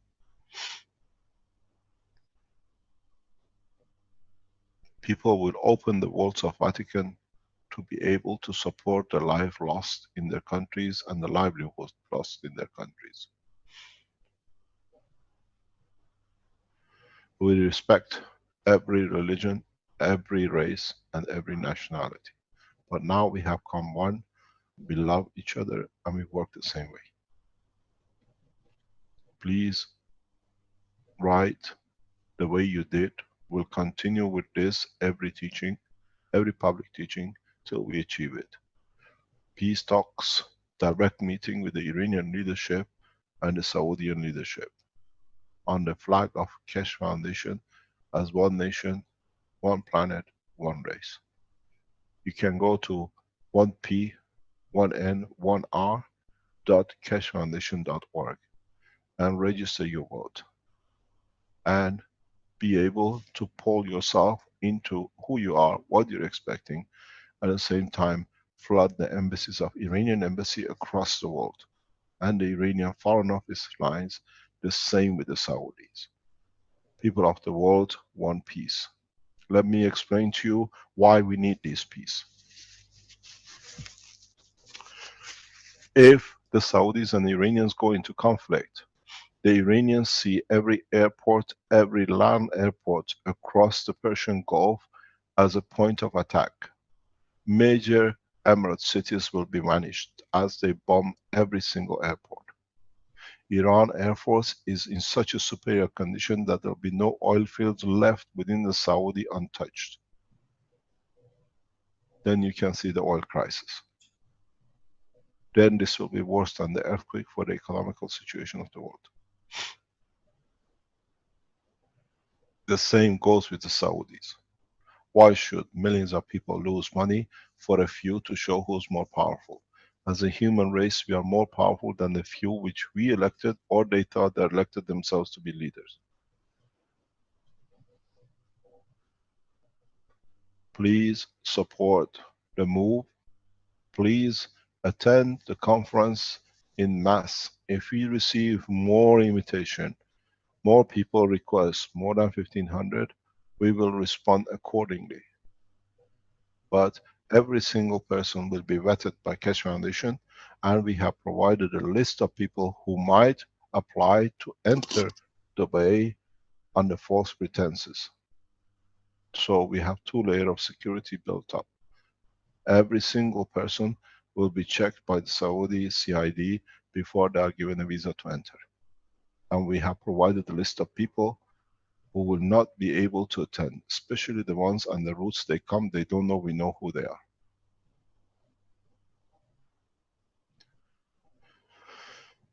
Please attend from all nationalities and all races, because we become one race, one nation. And I thank you for being here today. We hope to see you in the city of Dubai in April 20th, that we have a beautiful conference, that the humanity goes to the next step. Disaster or no disaster. We should not come together from the fear of what's happened. We should come together because we love to see the change for the total humanity. I thank you for being here, and the Keshe Foundation website is open for those who want to be here. As I said, we have organized it, we'll be there, and we see the pictures from all over the world with the Keshe Foundation. 21st of April will be the day when we decide for the future of mankind by ourselves, without governments, without a single gun, without a single killing, without single bullet being fired, without any of us being intimidated, but work to change together. I thank you for being here, and I hope we have a good time when we come to change the position on this planet. Any questions? I just put the image on of some kids from Thailand that are learning the Keshe technology. They look like they'll be happy citizens in the future. Thank you very much. Are there any questions?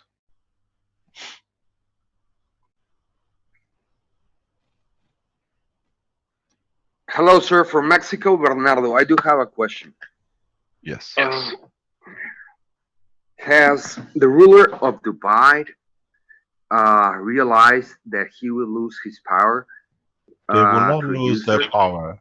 No leadership lose power. They become equal to rest of us.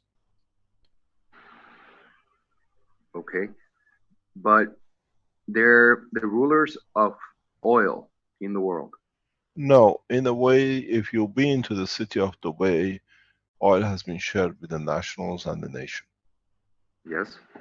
The 3 nations which share the oil and their income equally with their public, 2 of them has been eliminated with the false information. Now we reverse the condition. One was Syria, and the other one was Libya. All the war in Syria at the moment is for $500+ billion of reserves collected over centuries, planned by Vatican to empty, sir. There is no other reason for all the fighting in Syria. The National Reserve is one of the richest in the world, collected over centuries. And that's what they want. That's exactly what happened to the Central Bank of Libya. They thought it's about 14 to 20 billion. Their leadership has stolen everything. When they opened the central vault, they found 140 billion in the bank. British naval officers could not believe how fast they could get their boats into the port of Tripoli to empty the gold and transport it into Central Bank of United Kingdom in the name of the Queen of England. Know the truth. Thank you, sir. Thank you very much.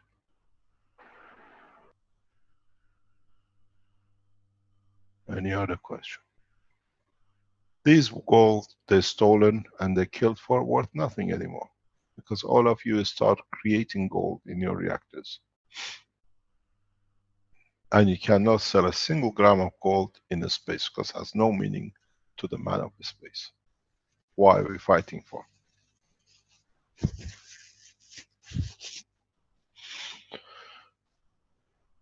Is there any other quick questions? I think we probably need to wrap things up fairly soon here. Is that right, Mr. Keshe? We have enough time if there is any question in respect to the conference. Okay.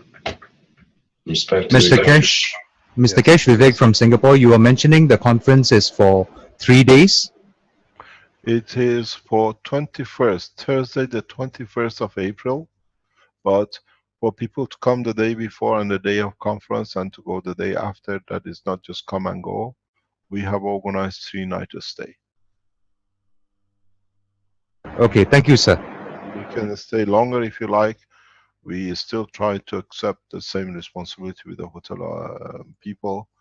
The total cost of the running this will go to about €250,000, which the foundation will meet.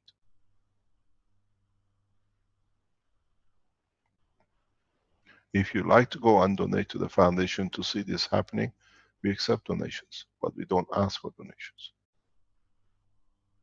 Yes, it is €500 per individual, sharing a room with one other person, or you come with your loved ones or your friend, you share it the same. 3 nights in one of the most prestigious hotels in the world.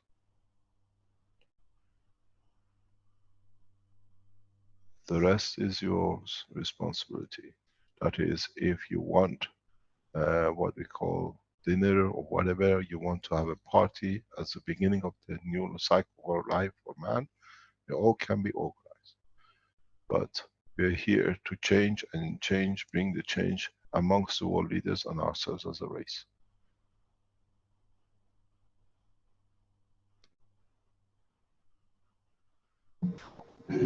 I just want to say thank you so much, Mr. Keshe. On behalf of humanity, I want to be a voice of humanity to say thank you and your incredibly beautiful, brilliant foundation.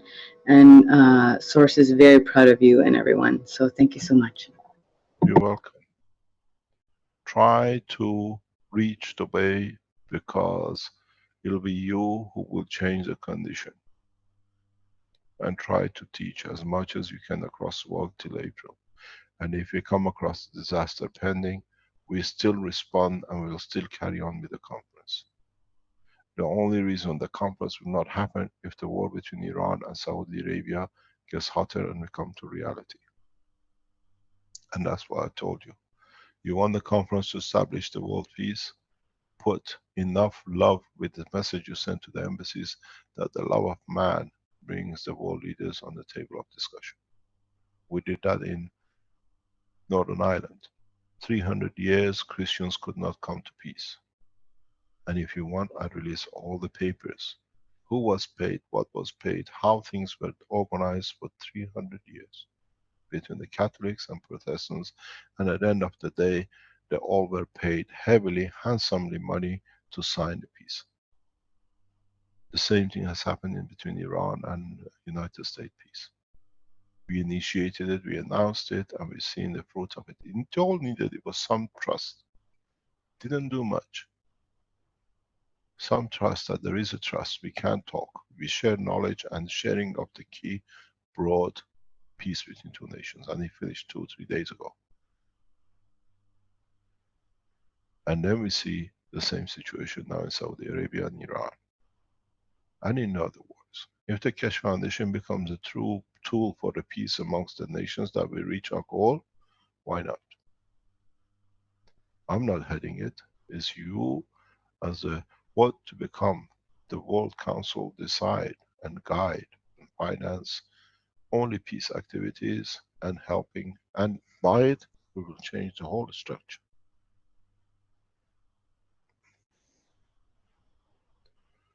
Thank you very much. Just wanted to comment, if somebody has a star formation and they want to test the LED light, I found the best lights to work to show is the Christmas lights that come. You can just cut them and you will test it and you'll see the results. The LED lights that you get. Maybe we can discuss this later on, Ali. Okay. Okay. The other thing which we have to explain is try to come with your enemy.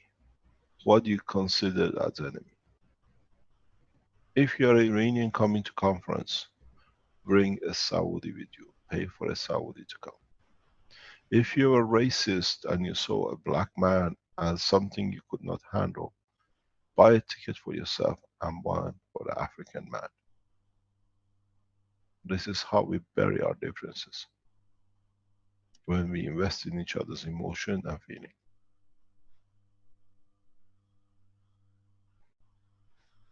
There is a lot of hatredism, and the only is going to change. It'll come at the point of disaster and it'll change. With you building all these systems is part of the structure. Do not stop developing the plasma systems. In time you understand why.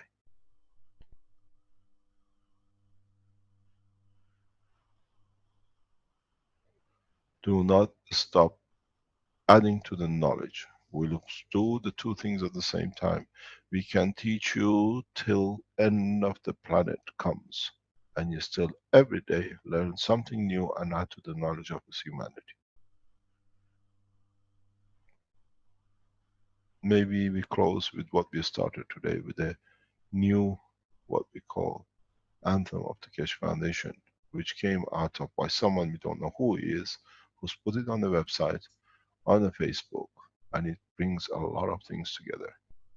We started it, we finish it, and we hopefully see you in the way on the 21st of April, a beginning for the human race. Thank you. Thank you, Mr. Keshe. Thank you. Okay. Thank you, Mr. Keshe. Thank you indeed.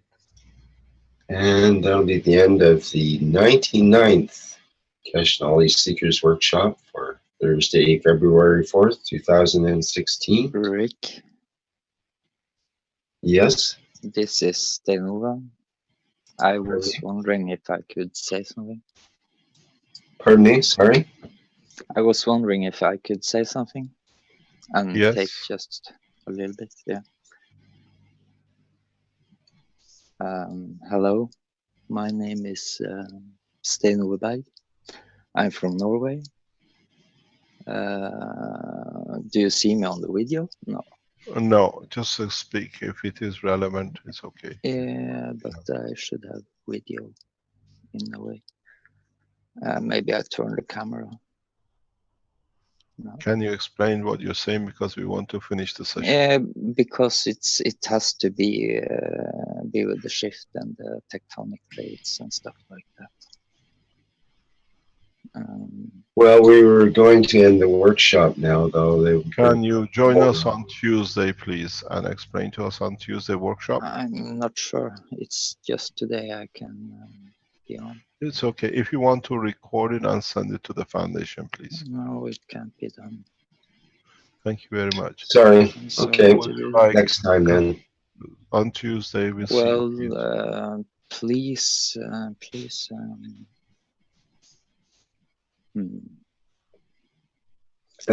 Why isn't there any video? Do you know why? Pardon? Well, why are you trying to push for this so hard when we're trying to end the workshop right now? It's okay. Because I want to show the map he was talking Yes, we're about? done with that topic now. We This can, in the workshop. excuse me, Yeah, but sir. it's a map that is finished. Yeah, How so it's Right. I Well, if it's appreciate somebody else's map, we're Rick, not can allowed to you show stop, it. please? Rick, Okay. excuse me, sir. We Yeah, share thank you. time with each other and we have called the day to it. You can share with us next Tuesday or next Thursday. And we listen with the I'm not greatest of pleasure. available then. I'm Yes, sorry to please, you say. can record it and send it to the Cash Foundation website. We'll No, play I it for can't. you. I can't do that. You know. Thank you very much. Okay. We have to Goodbye. Sorry leave. about that, Mr. Cash. Don't worry, we don't have to become aggressive. He has a point to say, but we allow these things. We've seen this happening always at the end of the meetings. People come in trying to ascertain their status. So we respect it, but we put a time on it. Please, we do apologize, we can't give you time, but we're already going for a long time, over nearly 4 hours. Yeah, there was also another half a dozen people ahead of him that were ready to present and talk as well. So all of those who want to say, please bring your ideas, your teaching to us, your knowledge to us at next Tuesday, next Thursday, and we gather the knowledge. We don't make any difference, but at the same time, we have to understand the way we are going. We've seen these interruptions always at the end because these people have a different agenda than we have. They think they have to put something in. We respect it, but please come back on Tuesday. Yeah, we give you all the room. We've seen today, we give a lot of people enough time because from now on, I just add to the knowledge and the others will teach us. Thank you very much for your time. Thanks, Rick. Thank you very much. thank you, Mr. Cash. Thanks, Rick. Thanks, Mr. Cash. Thanks, everybody. Thanks, everybody. Thank you, everybody. Thank you. Thank you, Mr. Cash. Thank you, everybody. Thank you indeed. Bye-bye. Okay, and as I was saying, this is the end of the 99th Knowledge Seekers Workshop for Thursday, February 4th, 2016. And as always, thank you, everybody, for attending. Okay, we'll wrap up the live stream here.